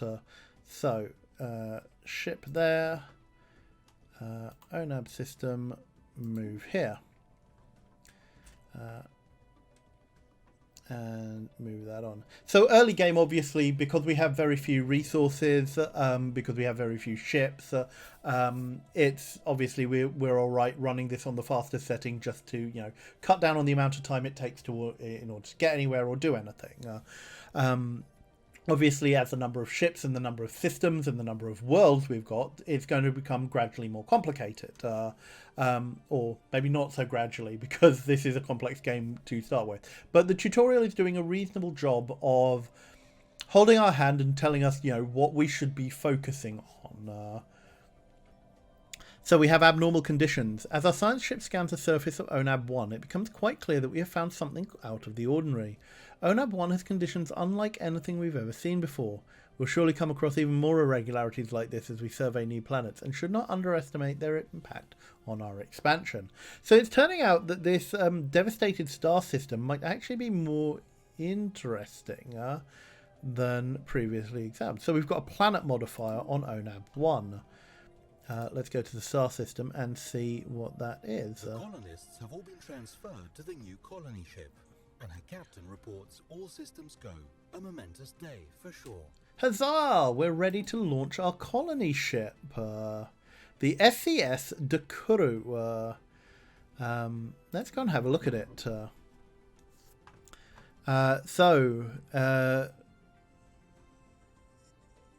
With all our Skildari colonists aboard, the Tanara class Dakuru is ready to fly to Tavilkate and begin colonization. Now let's see if the situation log has actually said anything about that. Okay, presumably it's going to ask us to launch in a moment. We have a colony ship. Yes. We have found at least one suitable candidate for a permanent extrasolar outpost.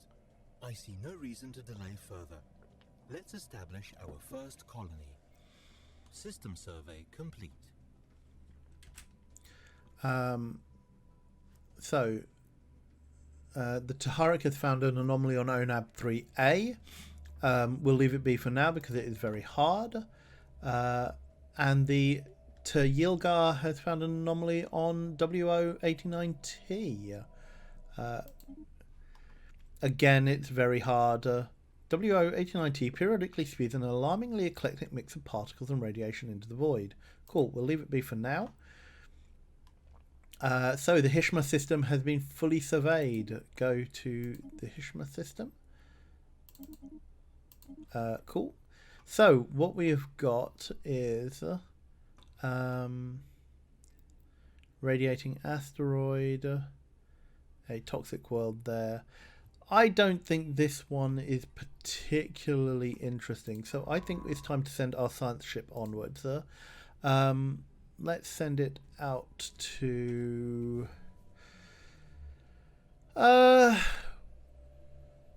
where should we go? Let's send it out to here. We've got a class K star. Come on, science ship, there we go. Let's send you out to survey that system. So let's go to the situation log, obviously. Establish the colony. We should now use our new colony ship to establish our first colony. The best planetary candidates are those that are of the same planet class as our home world. Our colonists will have no problems adjusting to their environment. Colonize a planet. Select your colony ship or select it in the outliner. Click the colonize button in its fleet interface and select the planet that you want to colonize. Note that you can only colonize planets that have been surveyed and have no anomalies. This must also be located within your borders. Cool. While you can choose to colonize low habitability planets, doing so can be very expensive. So let us send our colony ship to the Tavilkite system.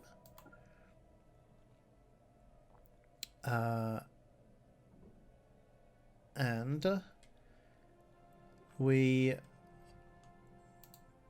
in Skildon. So it is a glorious day as all the leaders gather on Skildaria. As everybody on Skildaria gathers to witness their leader sending our ship off into the great unknown and for the neighbouring system of Tavilkite.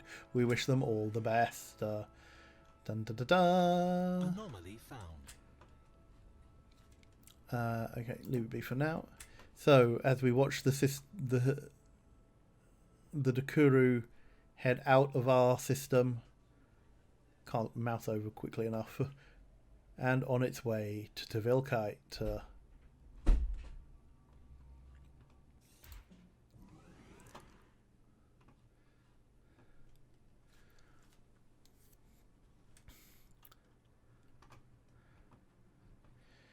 A far cry from the bright blue star of our home system, but no doubt it will get these colonists will get used to it. Anomaly found. It would be. Oh, this one's only challenging. So.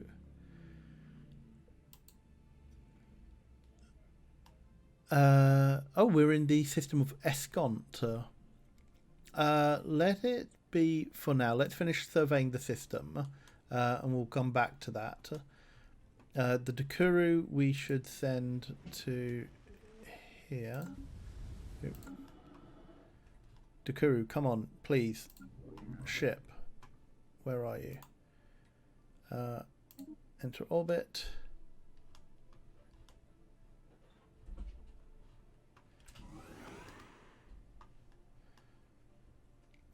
As you fly by the star system. And it is time to colonize. What should we name our colony? Tvilkite Prime. Yeah, we'll keep it with the base games for now.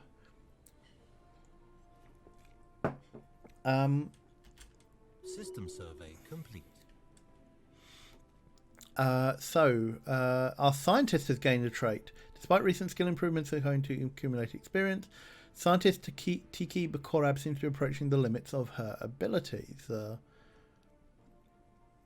Okay, Tiki Bakorab is our... Congratulations on having colonized a new world.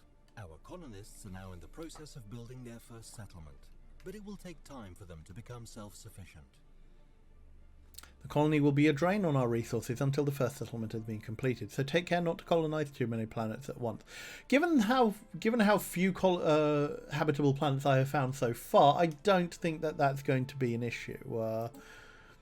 So, the first Gildari colony. Our colony ship has made a gentle splashdown in the planet-spanning ocean of Tvilkite Prime, just off the shores of a large archipelago. This fertile island chain will serve as an excellent first landing site. The ship has been permanently anchored in preparation for its conversion into the administrative headquarters of the new settlement.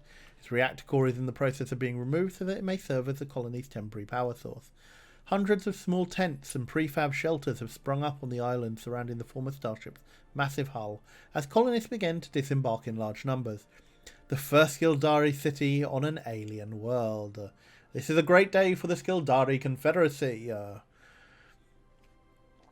Engineering research gained 122. Cool. So, let's pause this for now. Burbasirum is surveying ONAB.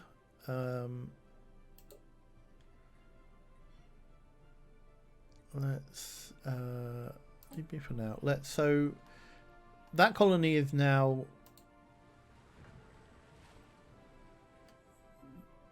being Vubd Jalot is the governor there. Oh, moved from Skildaria. Okay, cool.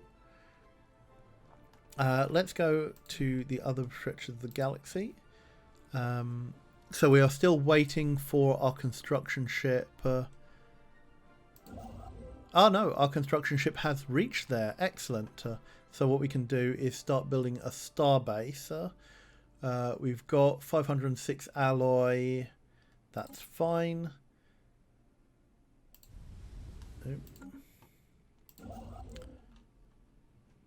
So, build starbase.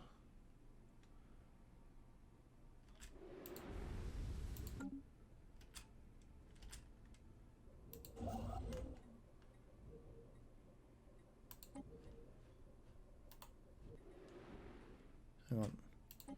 Why are you not giving me the option to... Oh, the ONAB system is not fully surveyed yet. Okay, cool. All right. Okay, that should be done very shortly. Let's go to this one. Okay, very small system in Escont.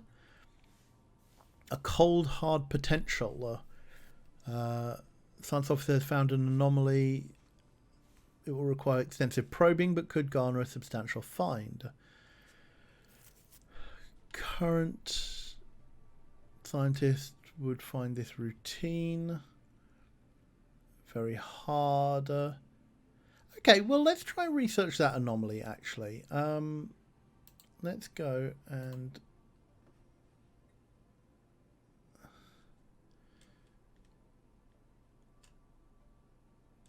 Okay, sure.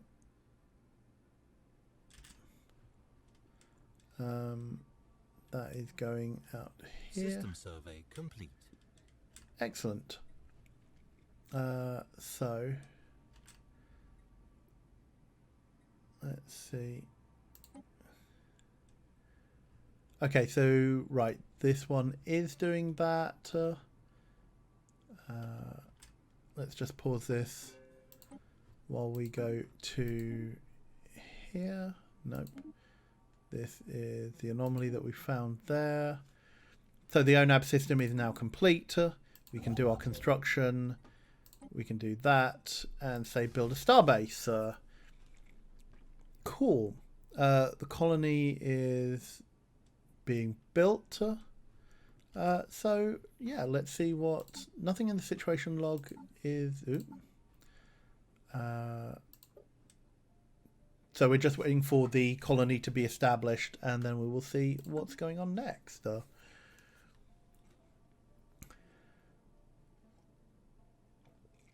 Construction complete.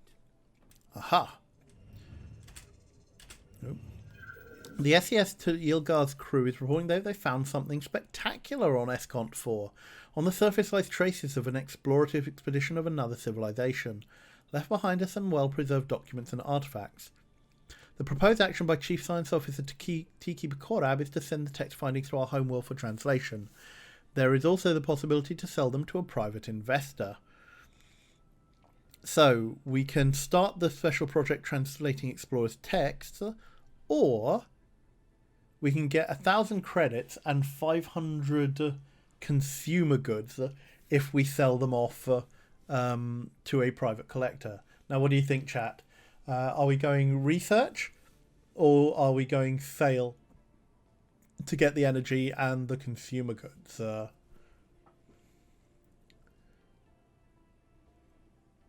Well, for instance, there is so much lore in this game, and there are various story packs that help expand the various kinds of events that you can get, and that's one reason why this game has a lot of replayability.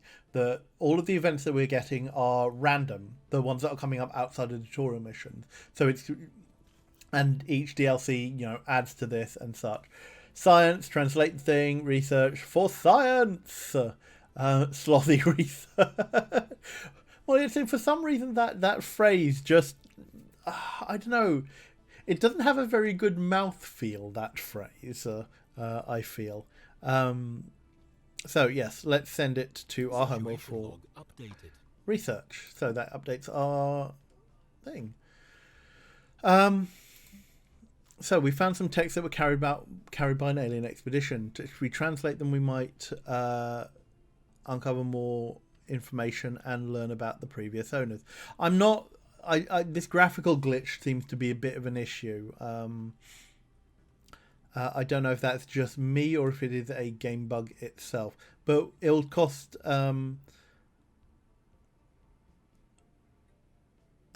so we can commence the project. It will take 101 months, and our current society research will be put on hold for the duration. So before we do that, let's have a look at our society research. Obviously, we haven't actually done anything on this front, because if we were playing this game properly outside of the tutorial, assigning research to our scientists off the bat would be a very good idea. So actually, while we're here, we might as well do this. Let's go to physics. Obviously, I have very little idea about what any of this actually involves so 61 months, 74 months, 49 months, quantum theory, physics researchers from researchers increases.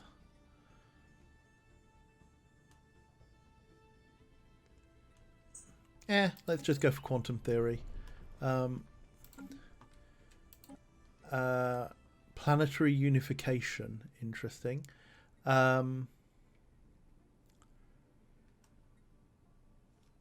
Biodiversity studies. Ooh. Hydroponics farming. Let's do that. Let's select the research from engineering. Powered exoskeletons. Let's go for nanomechanics.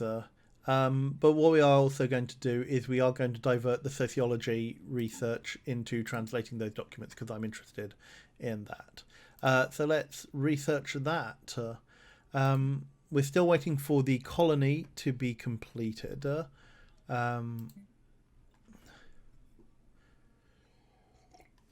Although we're finding it really difficult to find any habitable worlds.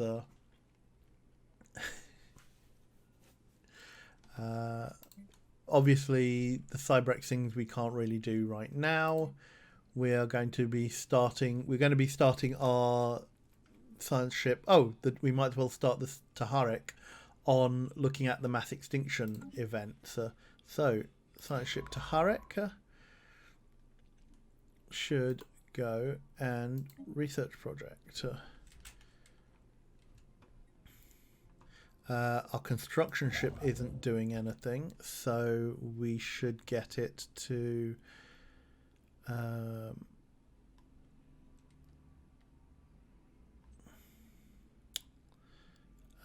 volatile motes. We can build a mining station to acquire them. That's interesting. This is very much trade stuff. I think our energy is fine at the moment. We really need more resources, things like minerals. So, got the we've got the starbase. We should build a mining station.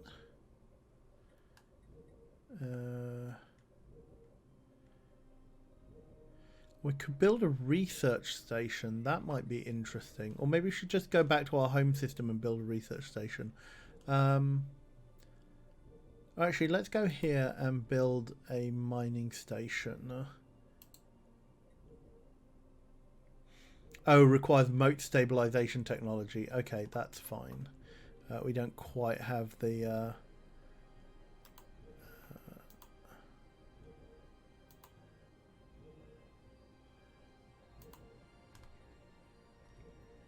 the facility to do that yet. Okay, so let's actually go to build a mining station here.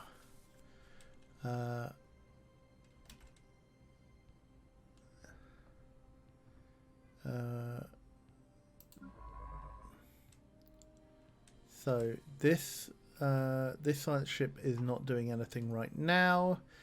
So we haven't found any more habitable worlds. So let's send you on. Let's go to this system, which is an interesting trinary star system. It looks like. Let's go and survey that one. The colony is still being built onto Vilkite Prime. Let's go back to our... This is our homeworld and the capital of our empire. The planet's summary screen, which we are currently looking at, provides an overview of the planet's important statistics and allows us to set a designation if desired, as well as the option to automate the planet. Okay. So we've got an option of various decisions and things like that. I think for the time being, it's probably best if we automate the planet to do so. Districts. This is definitely the sort of game where if you want to be fully optimizing things, you probably do some reading up, lots of pausing and things like that. But so I'm just trying to give folks an overview here. Things. Sharko says our robot wife is so smart and helpful. Veer is a very helpful robo wife. Oh wow, Jory, that sloth emote, cosmical woo. So I think we are going to try and find a way to automate this.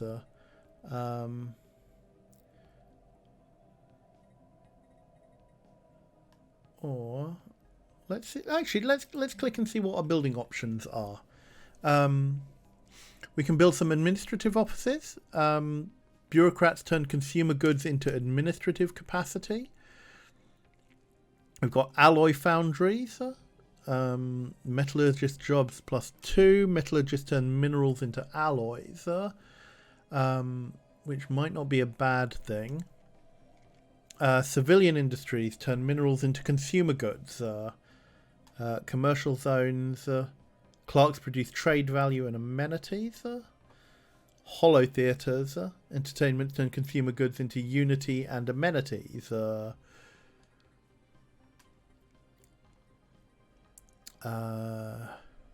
Luxury residences. Precinct houses. Research labs.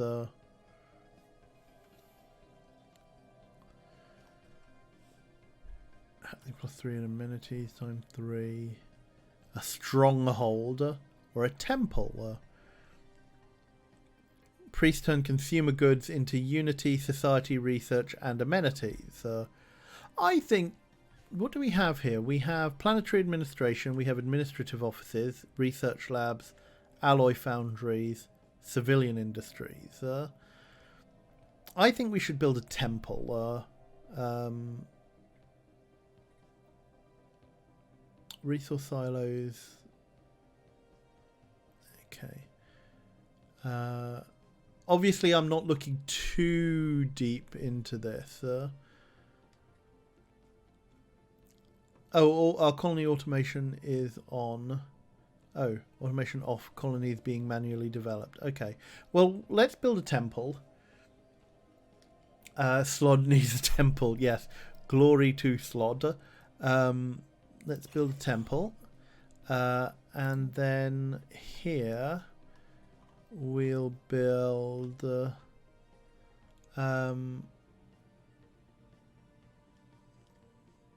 let's build some alloy foundries.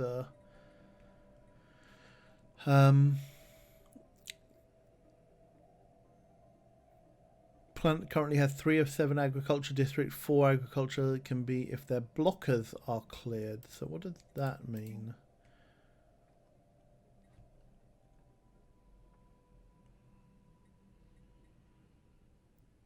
Oh, we can clear a blocker that is preventing construction of districts on the planet. Okay, yeah, let's clear a blocker as well. And see what that does. After that, I think I'm going to turn the automation on, because that's probably easiest. Tradition screen displays the tradition trees available to our empire. A tradition tree must first be adopted before any traditions within it can be unlocked. Adopting a tradition tree or unlocking a specific tradition costs a certain amount of unity. And the price goes up as we unlock traditions, I think. Okay, so this is the traditions are the way the focuses that we want for our civilization. People who are familiar with later editions of civilization and such will be very familiar with this concept that you have got trees where you unlock various policies or whatnot in order to give your civilization a boost. So we've got expansion.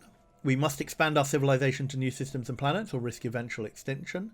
Domination. If we do not impose our will on others, they will inevitably impose theirs on us. That doesn't feel in keeping with the Skildari, though. Prosperity. There is no better indicator of the success or failure of a star nation than the strength of its economy. I'm not entirely sure we're going to go the capitalist route. Harmony. Few things can match the strength of a content populace working towards a common goal.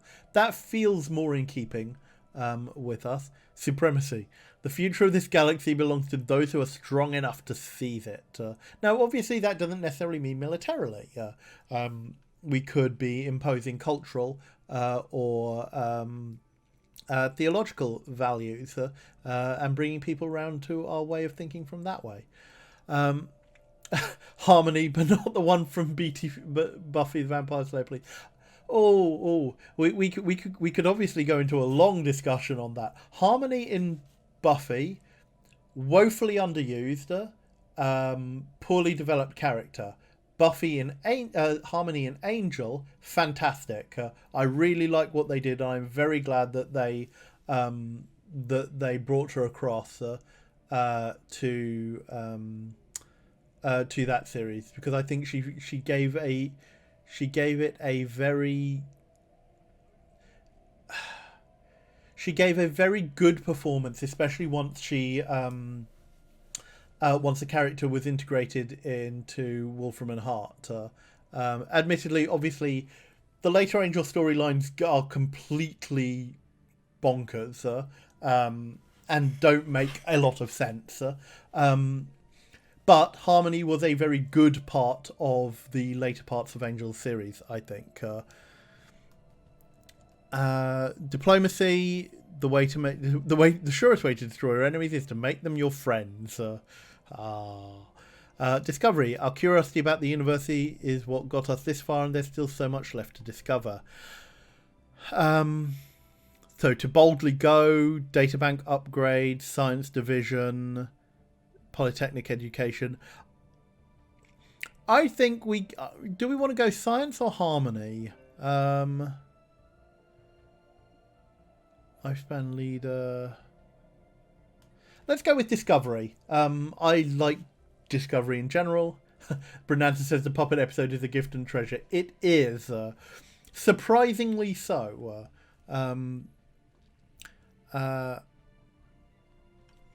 Obviously, there is a whole bunch of things surrounding Angel from a writing perspective, and certain other characters, and Joss Whedon's dubious writing for certain characters, and the way that particularly Charisma Carpenter was so hard done by when she fell pregnant, and that storyline is season 4 of Angel is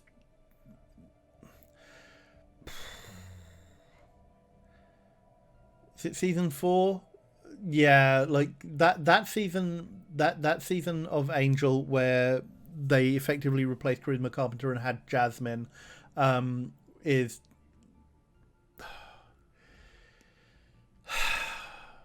like problematic. Really isn't the word. Worry goo. Calling it BS is very definitely is very definitely appropriate. Even though I watched the whole series relatively late, it is bad. Yes, I know I can say it's bad, but bad doesn't actually begin to cover what how bad it actually is. There are a lot of good actors in Angel who were so badly done by all of those storylines, and it just set up a whole bunch of bad things for later on that it is only by sheer dint of the charisma and the ability of the actors to pull it back from the brink of what it was. Like, I personally hate the ending of Angel. I don't think it goes. I don't think where it goes. And obviously, anybody who has read the comics for the continuation of the Buffy and the Angel storyline will also know that it goes to ludicrous places. The story just goes completely off the rail. But yes, there are good bits to Angel. The later story writing is not it.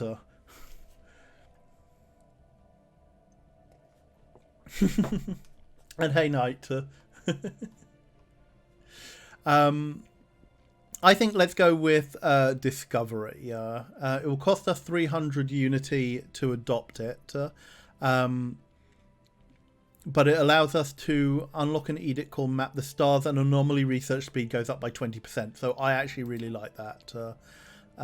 So yes. So we've got 999 Unity.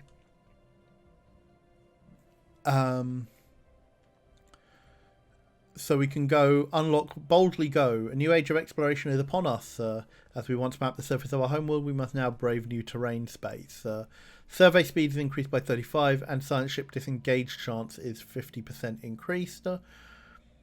Research alternatives increased by 1, or scientist level cap increased by 2. Let's boldly go first. Say that. Oh, we can actually spend to our thing. Ooh. Research station output is increased by 10. We probably don't need that right now.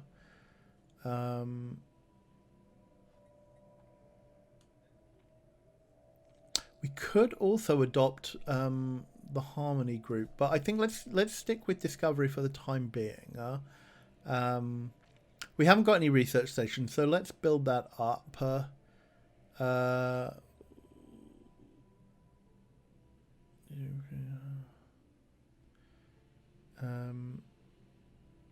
Let's leave that for now, actually, because I think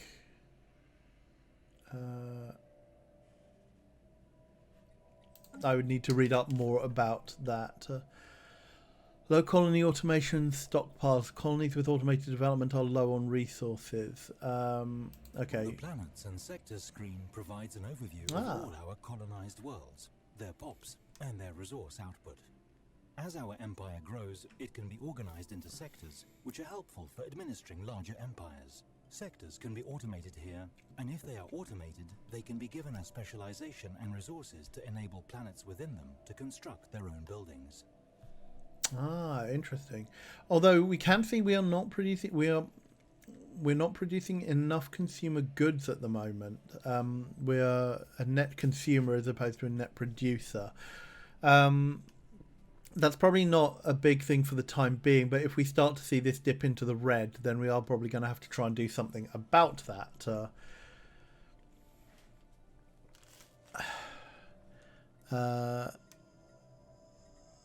But I think I'm also going to go to... let's go back to Skildaria and actually turn off the automation, because that may just be too problematic. So let's close that. Let's close that for the time being. We're paused. Now, even though we're still pretty early in the game, we're already running into one of the big issues that I have with games like this, and no doubt a lot of people have. Because the micromanagement is pretty intense, we're running into issues about cognitive load and keeping track of everything. And this only gets worse between save games. So if you're not playing for, 3, 4, 5 hours at a time, coming back between game states and save things means that you will end up using time and processes in order to refamiliarize yourself with how your nation is going. We are already going, and I only have like 2 science ships and a construction ship, and now as soon as I've stopped reading something in one area, it's like, oh, hang on, what am I doing? Pause. Let's go and see. So if that is not your thing, then obviously these games are not for you. Obviously, the more you play them, the more you learn how to optimize your time in order to be familiar with, okay, I need to go here, and such, and know, right, okay, I will do this, this, and this. What can be automated?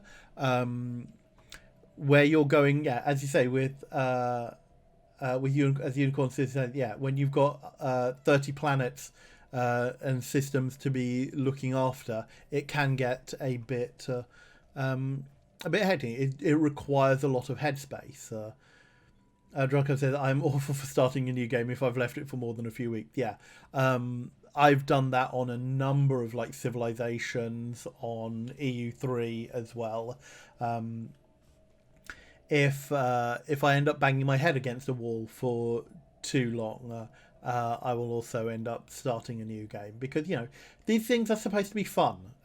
You don't need to be you don't need to be spending your time being frustrated at a game unless you find that interesting. If it is a problem to be solved for you. And I say, your value might vary on given things. Morietsu says, I have to keep a journal of what my plans were and doing, or might as well just start. That's actually a really neat idea. I haven't done it with games like this, but I have in previous games, kept some basic notes of, okay, this is what I want to do, this is what I want to do next time. Fancy Giorgio, this sort of game I'll come back to after a few months and have no idea. Yeah. If I were to leave it, it's not like going back to an RPG where you've got, say, a quest log. And obviously you've got the situation log here in order to do something like that. But, like, games that are more linear obviously have a better way of bringing you back into the things. Like, I was saying to some other folks, there's an RPG that I started beginning of last year, Divinity Original Sin 2. It's a really good game. I was really enjoying it, but I put it down towards the end of last year, and I haven't gone back to it since. Like, I really ought to go back and finish it. Like, I'm partway through Act 4 of 4. But for some reason I fell out of playing it, and I just didn't really go back to it. But if I wanted to, there's enough built into the game. It's not so open world that you can't just pick it back up and okay, here is my quest, this is what I need to do, and this is where I need to go. With a game like this, you don't necessarily have that option, unless you are keeping it so on the rails in terms of like your RP or your automation that it is feasible for you to do so. Wolf Prince, this is probably a little too pedantic for my taste, but I can see how yeah. I say, I really like games like this, but obviously it appeals to my tastes in that sense of like exploration, micromanagement. It's not too different, I would say, from the level of micromanagement that some people find on like Stardew Valley or Minecraft or anything like that. But obviously different focuses, different skins and different settings obviously appeal to different people in different ways. Lots of use of the word different there, but as I say, what you will generally find, and as I hope that regular viewers of these streams are finding, is that underlying core mechanics and underlying premises of games don't change a lot within a given genre. Yes, a new game may be doing something new, may have a new base mechanic, but fundamentally at their heart, a lot of games are very similar, and they're appealing to the same the same brain centers, the same pleasure centers, the same appeal factors as other things that you have played or other things that you are going for. So when you find something that you like, when you find something new, obviously you are inclined to play more along the same genre. And I think I've lost track of where I was actually going with that sentence, but I think it's also fair to say that there aren't that many different types of game when you kind of come down to it, and that means how it is skinned, how it looks, is ultimately the deciding factor about whether or not you are going to play it.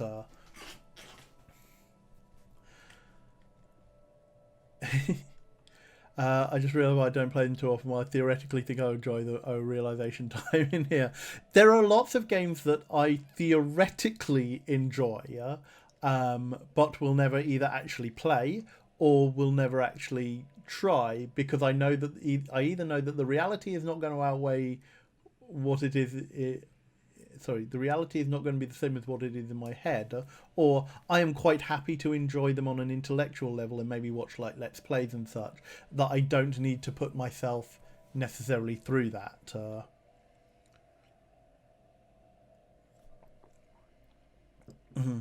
Unicorn love these games, get lost in the micromanagement brain. Yeah, they are very good ways of whiling away time.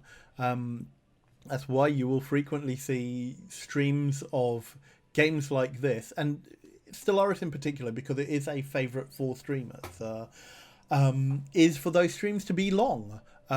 You will see them delve into things for 3 to 4 hours at a time, so that you have a decent chunk of time spent with that civilization, with that getting to grips with that level of development and exploration. So let us try and remember what we are doing. We've got a bunch of things happening on our home world. The colony is still being built, and we are waiting for that in order for the next tutorial mission basically to unlock. But while we are doing that, the construction ship is building a mining station. Our science ship is surveying ONAB rather. Oh no! Our scientist is broken. What does that mean?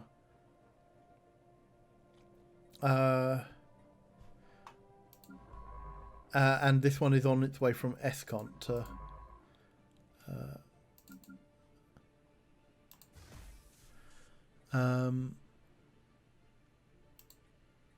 Oh yes, sorry. Our scientist is not broken. Our scientist is investigating the broken world.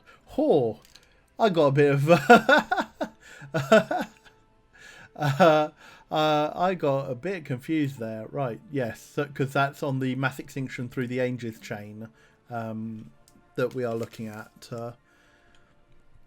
And we are 5/6 of the way there, actually, on 3944 D1. We're still looking to try and do a habitable world survey if we can find any habitable worlds. And we are working on translating the Explorer texts. What's this one? Plus 30. We're not quite there yet. So we should also be looking to increase our minerals as well. Okay, so let us run. I should have been running this one.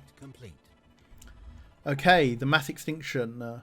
This asteroid is actually a chunk of what was once a habitable and probably inhabited planet. Regular but overlapping fracture patterns indicate that a planetary demolition was intentional and controlled, if somewhat rushed. All signs point to this planet being the homeworld of whatever species destroyed it. We may never know what drove them to consider planetary annihilation to be the lesser evil, and perhaps we should be grateful for that. So what we can do is send it to do the research project on this one. Obviously, we've got a military fleet still not really doing anything, and I think complete. If this were a proper game, we would actually be building up our military because, you know, just in case we encountered any hostile forces, even if it is purely in a defensive capacity. Oh, hey, April. Welcome, welcome.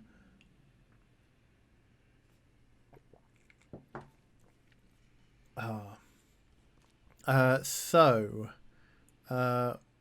we've got a mining station in orbit around here.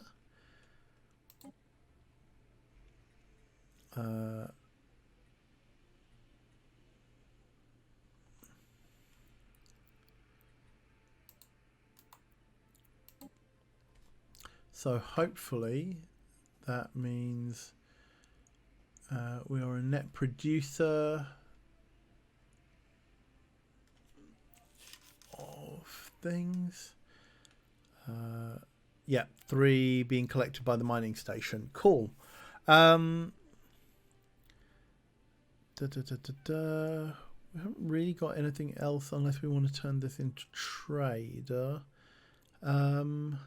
We don't have the facility to do that just yet. So let's go and build a mining station on ONAB 1.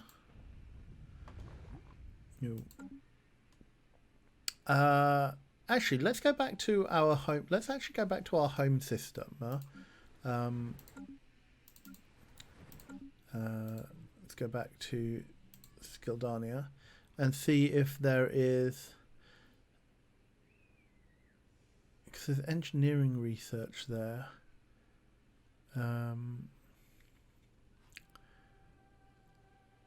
Actually, is there anything in Tavilkite that we can take advantage of? There's minerals research there. Actually, we want to try and up our minerals, so let's go to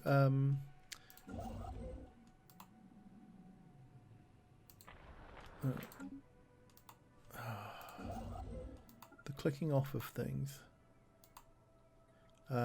Let's go and build a mining station there, because that shouldn't be a problem. We've got 1,000 in the bank. That's fine. So let's unpause this. Anomaly found. Ooh. Remarkable. We have discovered spacefaring alien entities that may or may not be intelligent. But let's face it, probably are. Their true nature will remain a mystery to us until we complete the appropriate project to investigate them. I suggest we do so post-haste, lest they investigate us first. So we have made first contact. The Skildari Confederacy has found new life. So let's just finish this. The mass extinction frozen. An unnatural shift in the atmosphere's chemical makeup resulted in the slow but irreversible onset of an ice age, one that began before the formation of the Skildari Confederacy and is likely to persist long after our passing. The exact cause remains unknown, but probable explanations include failed terraforming attempts or even intraplanetary terrorism. Some of the more radical elements within the scientific community on Skildarius suggest that the dramatic climate shift may have been brought on by the unchecked emission of gaseous industrial byproduct into the atmosphere. This view is confined to the scientific fringe, as it's unlikely that any race intelligent enough to have achieved full industrialization would be stupid enough to accidentally wipe themselves out. Really? I'm not so sure about that. Encounter in Lichtabon. We have encountered some form of alien vessels in the Lichtabon system. These strange objects have been flagged as beta aliens until we can learn more about them. we should proceed with caution. Interesting. Contact report enigmatic spacefarers. News of alien ships humming through the ether have reached Skildaria, in many ways ending the first chapter in the book of the Skildari Federacy's bid for a stellar empire. So let's pause this. Let's leave that be for now. So let's go. So that's done with its thing. So the tutorial is make first contact.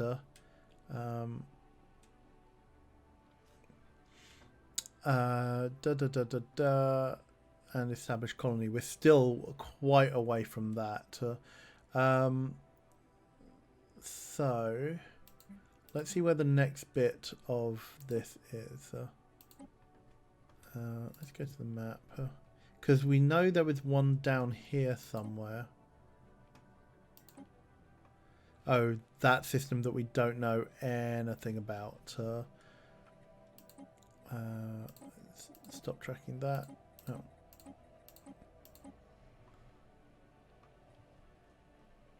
That was there. And that's there. Okay, well, we're going to head downwards and see what we can find, because we need to carry on exploring our vicinity. We should probably also go and see what that is. So let's go to the science ship and go and survey that system. Let's see what the situation log says about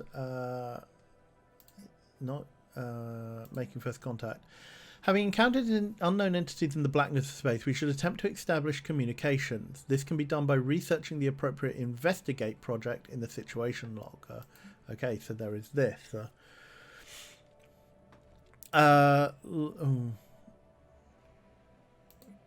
So we need to learn more about the mysterious aliens we have codenamed Beta aliens. If they possess a language, we must decipher it and establish communications.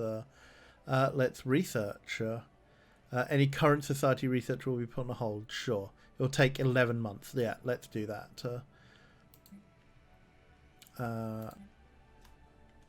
Okay. So in 11 months, we should find out what actually is going on in the Lictabon system. Let's actually go and have a look at it, because we haven't seen this. So we have a trinary star system. Lictabon A, B, and C. A class F star, a class K star, and a class G star. All existing in stable orbit, it appears. We are currently investigating the barren world of Lictabon 1. There's an Arctic world in Lictabon 3. 3A is barren. We're still not really finding much in the way of... Planet not being surveyed. We don't have borders here. But there is a habitable world, which has a molten moon. That's interesting. I'm not quite sure how that arises. We need to initiate a special project. These are unknown spacefaring entities. We can learn more about them and maybe even initiate first contact by completing the appropriate special project. Let's also investigate. Oh yeah, we are investigating it. That's fine.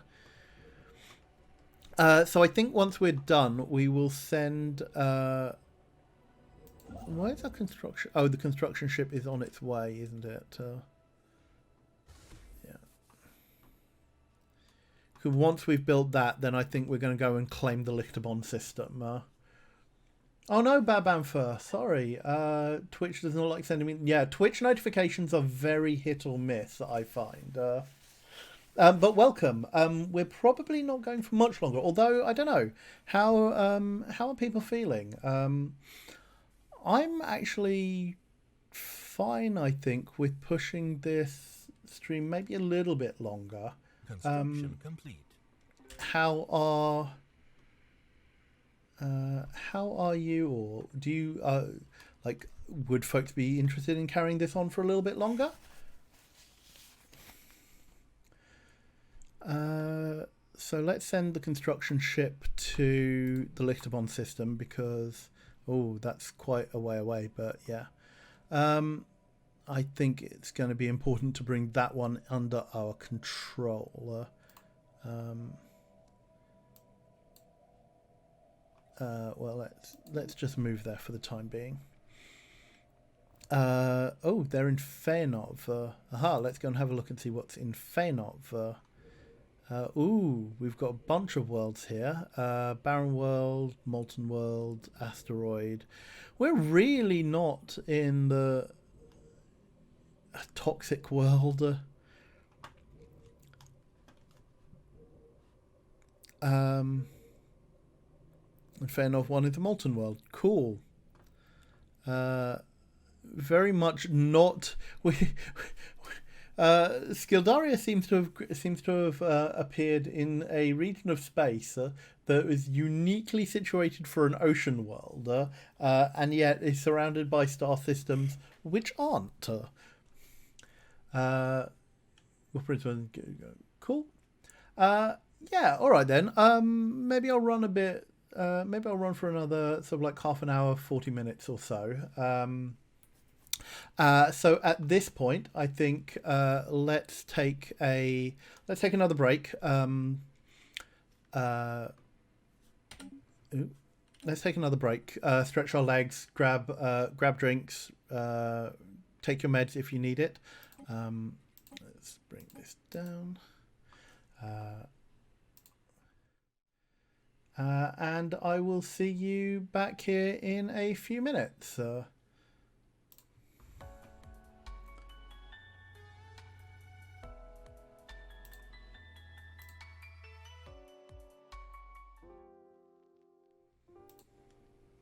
Hello and welcome back to part 3 of our first look at Stellaris. Let's hope you all managed to have a decent break there. So for anyone who has just joined us very recently or is just joining us after the break, we are playing Stellaris and we are looking at this grand strategy game from first principles. So we are going through the tutorial and seeing how it takes you through and how it holds your hand in learning how to play a vast micromanagement empire building game of this nature. So we have a variety of things here. We are looking at the sloth people of Skildaria, the Skildaria Confederacy,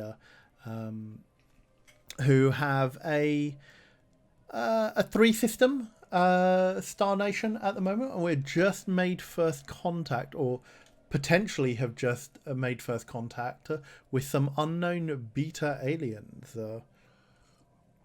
Take care, Fila Katzen. So we have a construction ship that is on its way to build a star base so that we can claim the Lichtabon system. A science ship that is exploring the system of Fenov. And a science ship that is investigating Lichtabon while we are waiting for our new colony, our first colony on Tavilkate Prime to finish being built.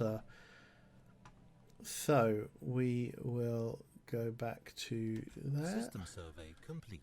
So the Lichtabon system is now complete. There is a surface beacon at Lichtabon 3, or Lichtabon 3A rather, and it is habitable, so we can probably survey it. Let's go and survey that world actually, because that will get us. Oh no, that world has been surveyed, no doubt. Let's have a look at that research. It's easy. We'll take 67. Receiving a weak signal from the surface of this moon. Yeah, some sort of tracking beacon. Yeah, let's go and research that.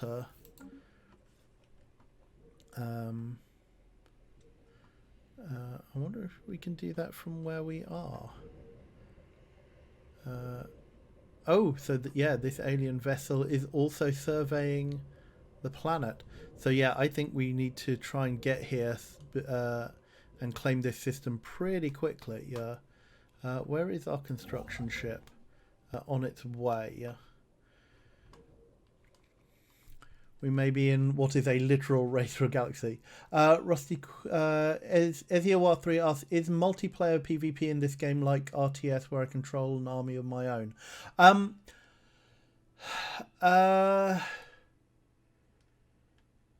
Yes, in the sense of you build up, like, multiplayer in this game is everybody is building up their own star nation, and so that means that you build up your fleet as you do so, and if you want to go up against obviously if you want to claim galactic domination and are going up against your fellow players, then your fleet will be going up against there, and you do control your fleet. So the tactics and everything are down to you. Composition of your army is down to you. How they fight and such is completely down to you. Let's head to LV426 and check out this beacon. Yeah, we're well, we're going to try and investigate the beacon that's here at Lichterbon 3A. Yeah. I think we've got, what else have we got? Again, even coming back from a break, so the research progress, such there. We are investigating Bay Ruins. It will take 11 months still. That's been put on pause. Okay, well, let's just run things while we are doing it. Planetary features on habitable planets are sometimes blocked, preventing their exploitation. Clearing a blocked feature takes time and costs minerals or energy credits, but the free space often makes it worthwhile. So many blocked features require specific technologies before they can be removed, but the ones on our homeworld can be dealt with as soon as we have the credits to spare. Okay, so let's just... Via the market screen, we can buy and sell resources. At first, this is merely an internal market, but if enough empires establish contact, I expect they might form some sort of galactic market. Okay. So let's go to... Several of the planetary features on our homeworld are blocked and cannot be used. One of our priorities should be clear them out, making the features available for districts to be built there. It takes time and costs energy credits, so it'll have to be done gradually. To clear a planetary feature, click the Show Planetary Features button in our homeworld's planet interface. Select a block feature and select on Clear Blocker. Process of clearing the feature will now begin, assuming you can afford it. So we actually got a head start on that because we've got blocks to be cleared here, as we're going to be clearing industrial wasteland for farmland. So hopefully when that is done, we've actually jumped ahead of the thing. Oh, Eziowar 3, does the PvP happen in real time where players are fighting with multiple ships units? Yes, I think is the answer to your question. As in, you are controlling them there. It's not like... although you can, obviously you can automate it and it's such. I don't know... I don't know what you mean by not happening in real time, because these are real time strategy games effectively.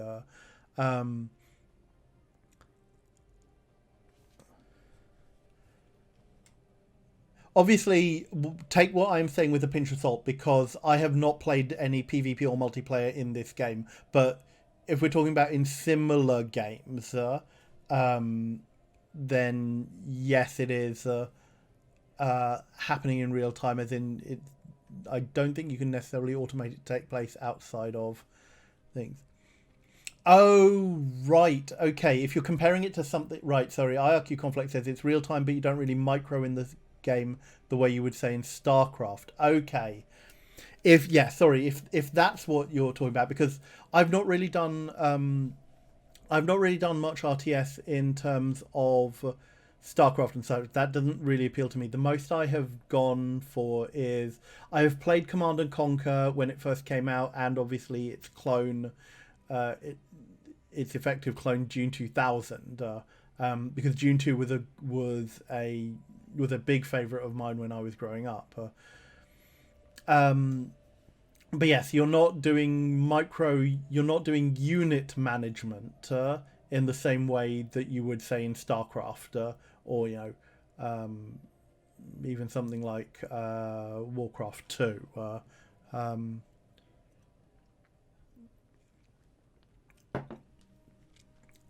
In that sense, I hope that's answered your question. But do feel free to ask more if you do, and either if I say I probably won't be able to help you, but there will almost certainly be someone in chat who can. So we are currently building. We've built the temple, which has meant that we're actually turning. Oh right, okay. Assuming that your opponent is a player and not the AI. Because you can multiplayer versus AI, but you can also multiplayer against real people.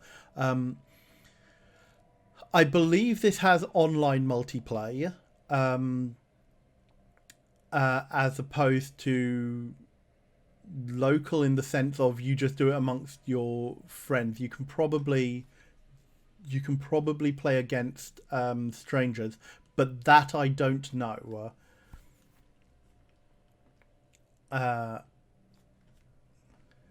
That's not something I've generally looked at. I don't tend to play these games multiplayer unless it is with people I know IRL. Apologies for any misunderstanding there with your questioning. So we are hopefully going to be clearing out those industrial wastelands, and we'll actually complete the tutorial mission in that respect. So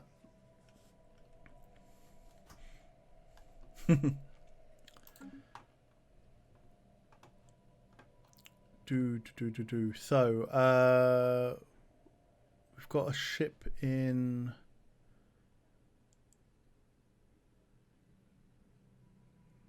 Why was our science ship heading back to... Oh, no. Oops. I've set it the wrong... So, this is a good way. This is a good point to say. Make sure you know which ship or which unit you are clicked on. So, when I went to investigate the beacon in Lichterbon, I accidentally clicked it on the. I accidentally was selecting the ship that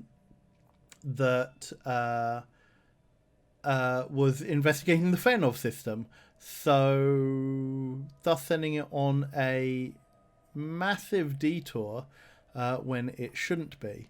I need you to carry on and surveying that system. This one.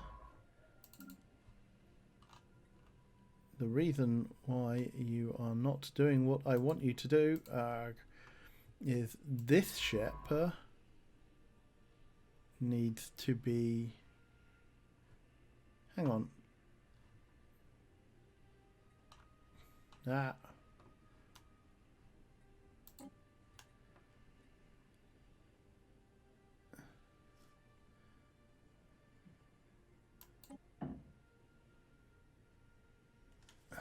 No, hang on.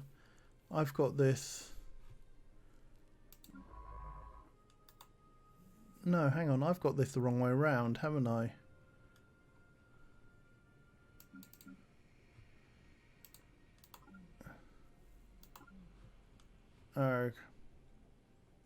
I seem to have messed up here because this is doing exactly the same thing. Right. This ship should be surveying this this ship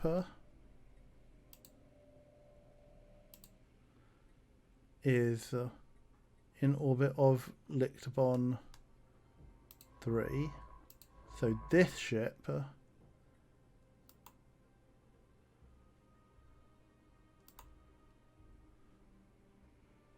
is already doing this. Okay. All right. I don't know what happened there. I got confused. All right. Oh, well. Oh, well, thank you for joining us, Non-Binary Star System. Unfortunately, what we are examining here is a non-binary star system. It is actually a trinary star system.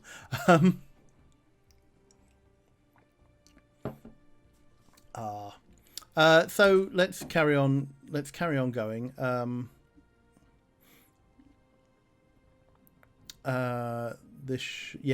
We wasted a bit of time by sending this ship on a bit of a wild goose chase. And we're waiting for our construction ship to arrive in Lichterbon. So, ancient survey marker. A small short-range transmitter has been located on the surface of Lichterbon 3A. It appears to be an ancient survey marker, placed here eons ago to mark a large deposit of precious metals. The miners it was meant for evidently never arrived, and the deposit is still here. Ooh. 4 minerals worth. That's nice. Aha. We are receiving a transmission from the Ether Empire. They appear to have successfully translated our language. Diplomatic channels are now open, and all hostilities between us have ceased for the moment. Well, that's good, because I didn't know there were any hostilities. Made first contact with an alien empire. These fascinating beings appear to have mastered spaceflight, just as we have. We should strive to learn more about them. Their empire will now be listed in the contact screen. From there we may initiate diplomatic contact with them. Ether Empire, despotic and hegemonic imperialists. So a single voice, a single throne, a single state. Solemn duty of the masses to obey those enlightened few who have been charged with the generate responsibility of leadership. And they are xenophobes. Great.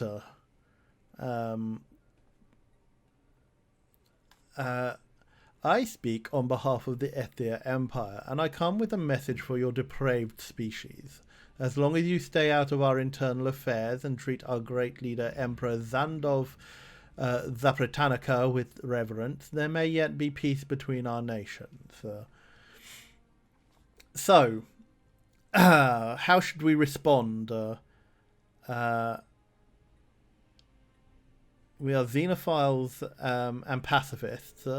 Love is friendship set to music, Etheri. We greet you as equal, star travellers, or new friends bring one closer to divinity. So, options 1, 2, or 3. Just because they're rude, we're not going to be rude back.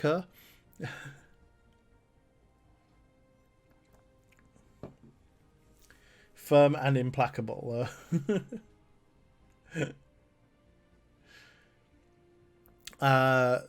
So we've got love is friendship set to music. We greet you as equals, or new friends bring one closer to divinity. Yeah, we won't bother one, but they step away from us. Yeah, I'm thinking equals. I don't think that they would take too much. I don't think they would take too happily with that, but yeah, let's. We greet you as equals, star travellers. The news that we have encountered intelligent alien life for the first time is spreading like wildfire throughout the Skildari Confederacy. Our citizens are fascinated by these beings, and the media is full of reports and speculation on their culture and society. The revelation that we are not alone in this galaxy has largely been greeted with celebration on Skildaria. Just like us, the aliens appear to be relative newcomers on the galactic stage, and their level of technology is similar to our own.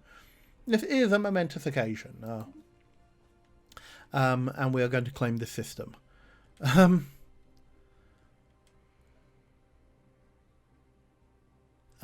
We have made first contact. Ooh, what is this? A leader has gained a level. Revered Elder Dakam has leveled up. Nice. Borders closed.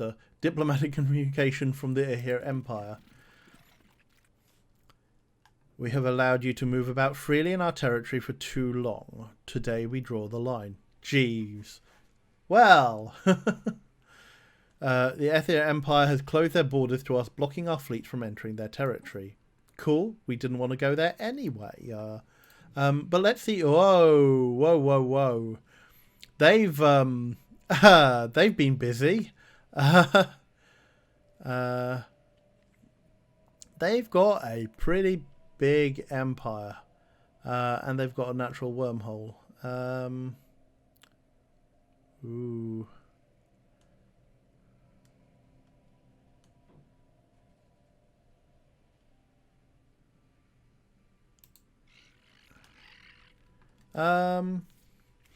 I wonder. I mean, they're suspicious.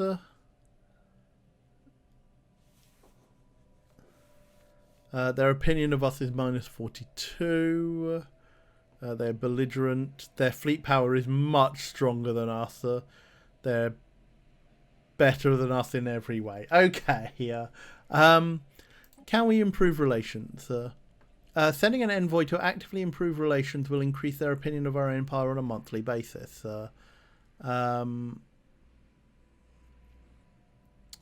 Let us send Mick Jadalot. Let's try and be nice. We are in no position to deploy altruism. We are pacifists, Sharkol. But let us send an envoy and see if we can't do something about it that way. Emperor Zandolf Zaparatanka is charismatic and a fertility preacher. Sure. Okay, well, where is our construction ship?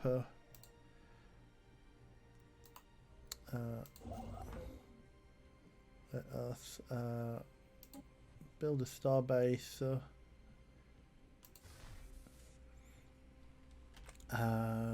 We're still waiting for our things to be...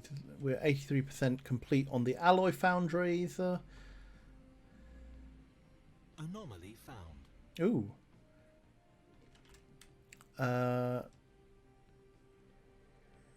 So let's finish surveying Fëanor first.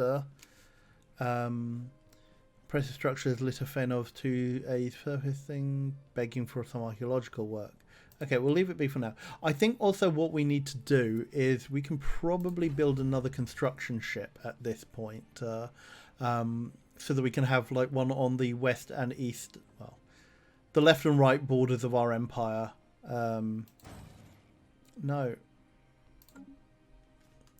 Because it'll be 100. Because we also need to get working on alloys. Oh, we should also probably adopt a new tradition as well. Let us...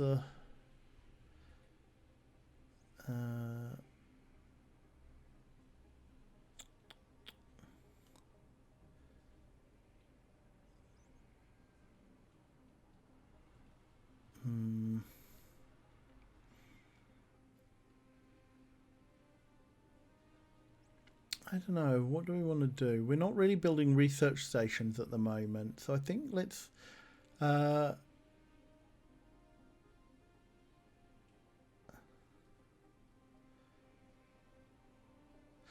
adopt Harmony, yeah.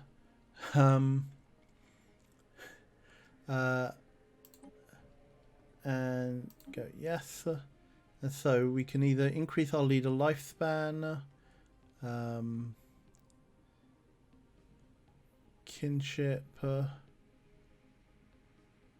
or the greater good.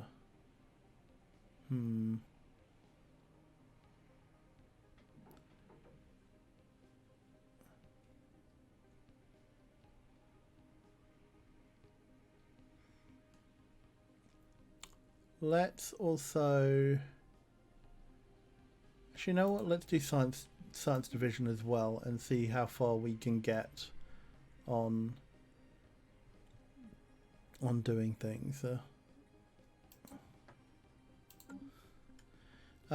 We may be like completely screwing it up, but yeah, let's again, this is a tutorial. This is no, we are investigating and seeing how things go.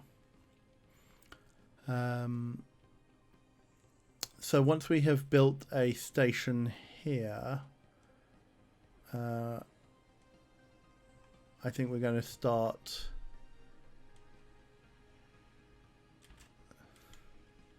So we're building a new construction ship. Construction complete. Aha. So the sensor profile of a mid-sized vessel was briefly detected inside the atmosphere of this gas giant. But it is challenging, so I think we will leave it be for now. We've got... So we've surveyed this.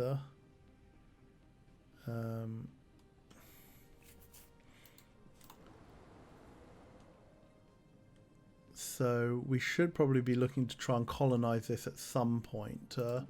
But let me just check and see if that has actually updated the situation log with regards to the habitable world survey. Yes, we've surveyed 2 out of 8. Cool. We are now down to 56 months on that. Make first contact. We've done that. I thought we have made first contact. Because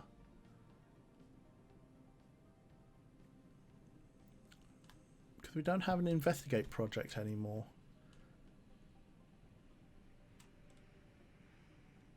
I wonder if because they managed to do it first that has actually affected us. Okay, so we've got the... Let's see.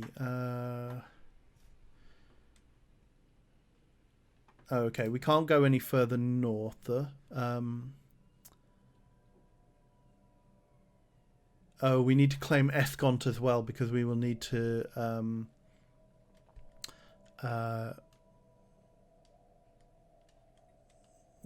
basically bridge this bit. But in the meantime, I'm going to send this science ship to go and survey this system. And then this one, which is in Fenov, can start doing some research, I think. That was routine. That's challenging. Let's go and...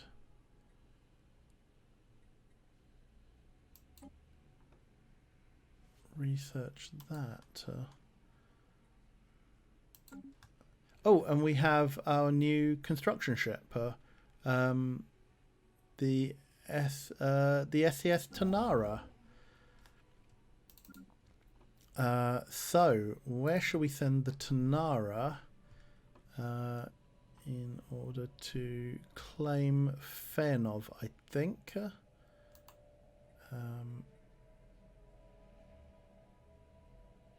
Build the starbase.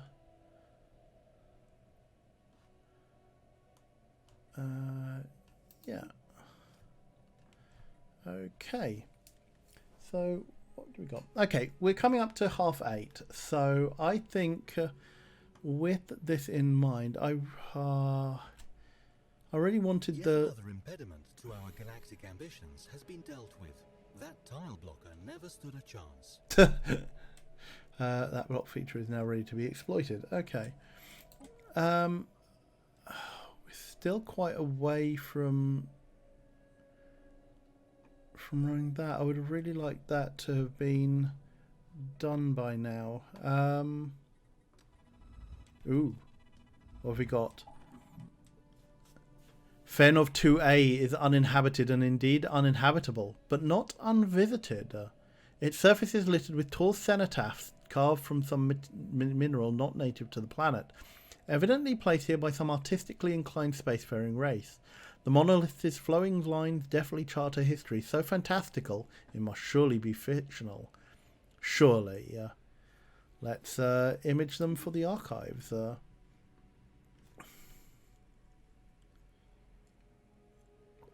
Have you found the Baguette Republic? Cool. Let's say we'll run until we get the colony founded, and then I think that will probably be a good point to close, to end the stream on, and then talk about what we have found. So we have now added the Fairnov system to our to the boundaries of our. And I think what we'll probably do, Uriel, is go and claim Hishma.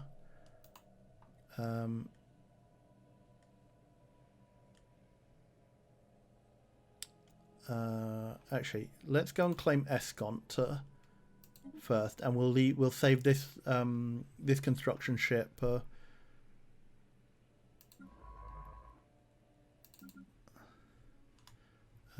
To do what we need to.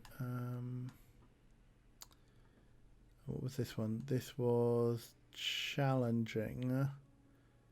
Take 188. Well, let's go and do that. I mean, I don't really have anything more to do with this ship right now, because I don't really want to send it out surveying much more. Let's check the situation log, see how we're doing on the tutorials. I think we screwed that one up.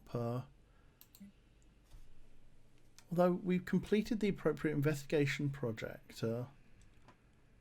I say. Although invoice. Busy improving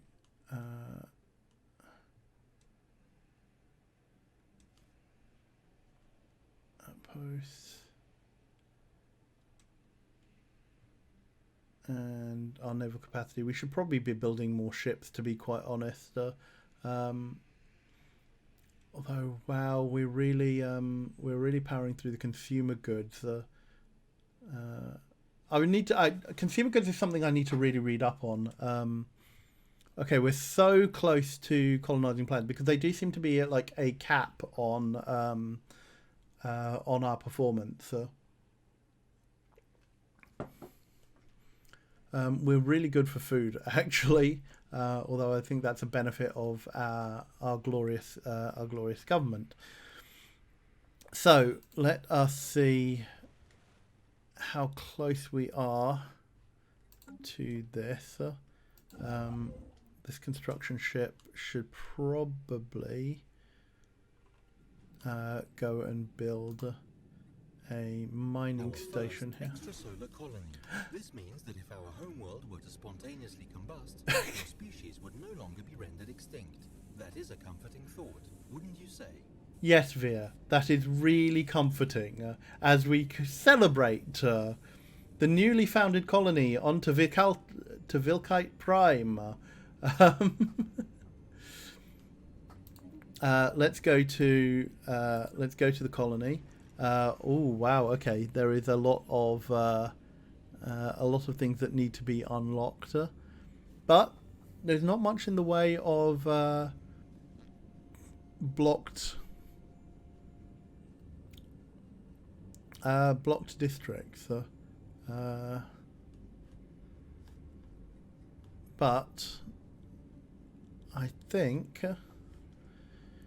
the population is only 1, so obviously reassembled ship shelter. Cool. All right. I think we are going to save this here.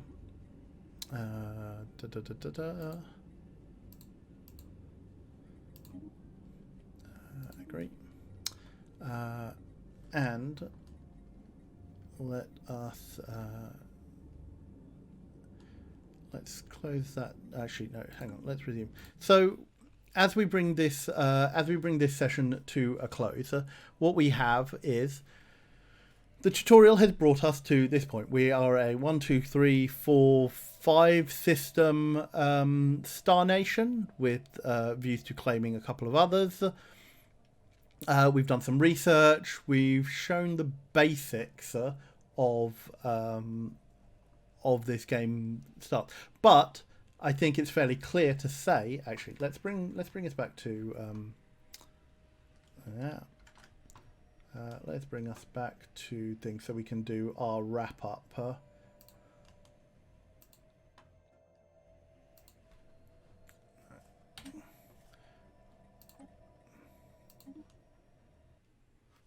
So, let's take this off now. So what have we learned? We've had a pretty decent run through of the tutorial system for this game. I'd say that as tutorials go, it was pretty good. It was not excellent. Petty I would not have the patience for this game, so it's glad that I'm playing it, not me. Thank you. Yeah, I'd say this is a good tutorial, and it's better than most I have seen for 4X games. Many of these games, particularly earlier versions of them, as I said, had a tendency to throw you in at the deep end. So you would obviously have to go looking for a wiki or a write-up or a walkthrough or something like that if you weren't good at figuring things out from first principles. And obviously there is a lot of fun to be had in doing that, to explore the game natively, yeah, and see what you learn. The trial and error nature of these games is actually part of their appeal to a lot of people. But I think a good solid tutorial, in order so that you don't fail that many times, is a very good thing. And the tutorial here was pretty decent.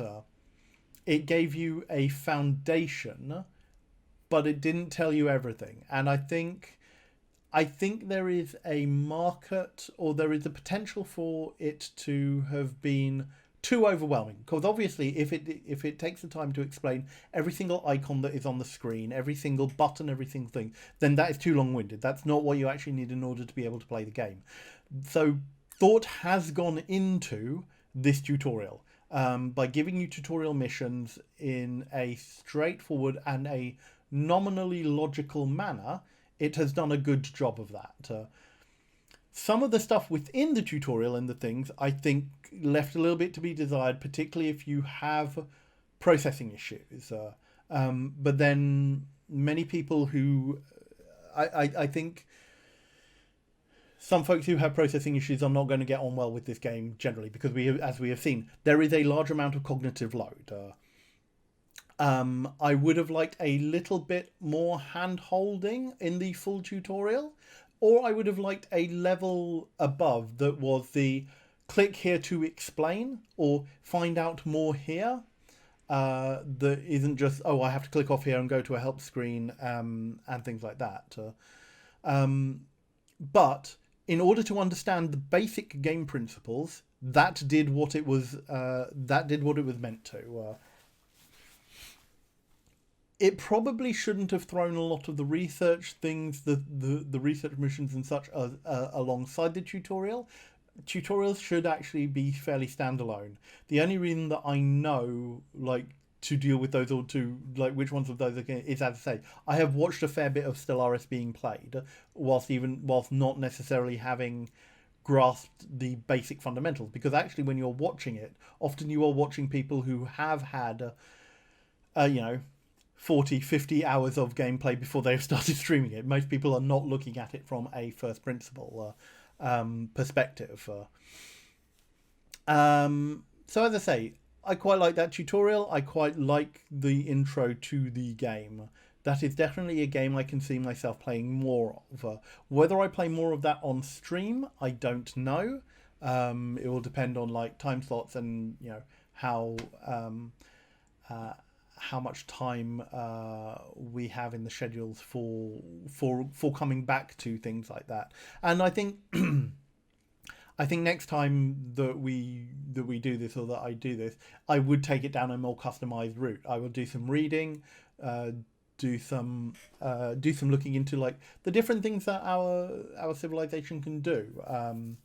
Uh, Look at the different like edicts and the governors, and get more in detail into the micromanagement aspect, and also have fun by changing our flag and changing our appearance and things like that. The fundamental things that allow you to engage with the game on the basis that you want it to do. You want to. Unicorn Kissing, I really wish you played a certain game I have 1,000 hours in. Are you willing to explain what game that is? No pressure, obviously. But yeah, I hope you enjoyed that. I hope you found that interesting. I hope you found that enjoyable. As I said, I quite like doing that first look approach to this. As I say, if you want to, if you thought that was interesting, you want to get a hold of it, then the Steam summer sale is currently on, and I believe that it is marked down in that. That sale is running for probably another 12 to 15 hours, I think. Oh, RimWorld. Not a game I have played. Again, one I have watched. I think it's interesting. Whether or not we play it, I don't know. I don't own it, so I would have to go and investigate that. But it is probably one that is worth looking, because I know that a lot of people do play it and have a great time with it. I know Drotcup said a compare and contrast with Masters of Orion would be interesting. Ooh. Masters of Orion is a very different game, though. And do you mean Masters of Orion or Masters of Orion 2? I mean, 2 obviously is the later version of the game, but it does play a bit differently from the first one. Joy says so many games are on sale on Steam right now. F my wallet. Yeah. I picked up another 7 games yesterday that I thought, this might be interesting to try out on stream. Obviously, I still have all of the stuff from the itch.io bundle for racial equality that I picked up as well to go through. Speaking of which, that one of those games is going to be my game for next week. Draco, I was thinking about the reboot that came out a couple of years. Yeah, so Masters of Orion 2. There was a reboot. Oh, I didn't know that. No, Unicorn Kissing. No, don't, like we're not really looking for game purchases. I have a list of like my library is pretty full right now, and I think we've got content for a long while. But maybe it's something that we can look at later in the year, or such. Yes, so many games in that bundle. So, in terms of what is coming up on RQ streams, next week, I will be back with a look at a game that many of you have asked me to play. And I've been a bit wary of doing so, partly because of knowing what the game is. It has an amazing story, but the gameplay is not something that traditionally appeals to me. So we are going to be taking a look at Celeste. It was one of the games in the itch.io bundle, and people have convinced me that it is worth playing, partly because apparently there is a mode that you can make things a little bit easier in terms of the platforming. So I may not just be smashing myself into spikes the whole time. And so, if that is the case, as I am led to believe, then I will be giving Celeste a go. I will try it out, and if it isn't, then I may switch to something else. But I think, particularly because it is a very recent game that garnered a lot of appeal and picked up a lot of critical acclaim, it is worth looking at from that respect. Especially because like if you have watched these streams, particularly between Mike and I'm not the one who tends to play the big lauded games so much. So that will be interesting for me to look at. And as I say, it's not a gameplay style that I am particularly comfortable with on the thing. Yes, like Petty Chaos says, accessibility settings. Apparently there are sufficient accessibility settings to make it comfortable for someone like me. But we will investigate and we will see. So, coming up later on RQ Streams this week, we've got a pretty full week for you. This Saturday, Mike will be here looking at Norse Legend-inspired Rune 2. And there may be a couple of surprises alongside that, but stay tuned. On Sunday, we've got a 2-stream day for you. We have got Bryn. Those of you who listen to Rusty Quill Gaming will know Bryn as the voice of Hamid, the Halfling Sorcerer. So Bryn is with us on Saturday at 2 p.m. BST, all times in British summertime, with a look at Pathfinder Kingmaker. So those of you who do listen to RQ Gaming will know that the campaign is run in Pathfinder 1E, and this game came out a couple of years ago based on that. And I think what he is going to do is try to recreate the RQ Gaming party in Pathfinder Kingmaker and play through it in that way.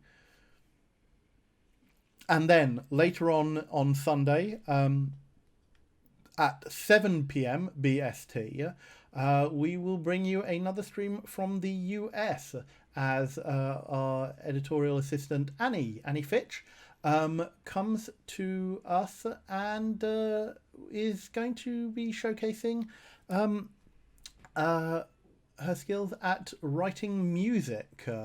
I don't know exactly what that entails, but yes, you'll get to see a new face.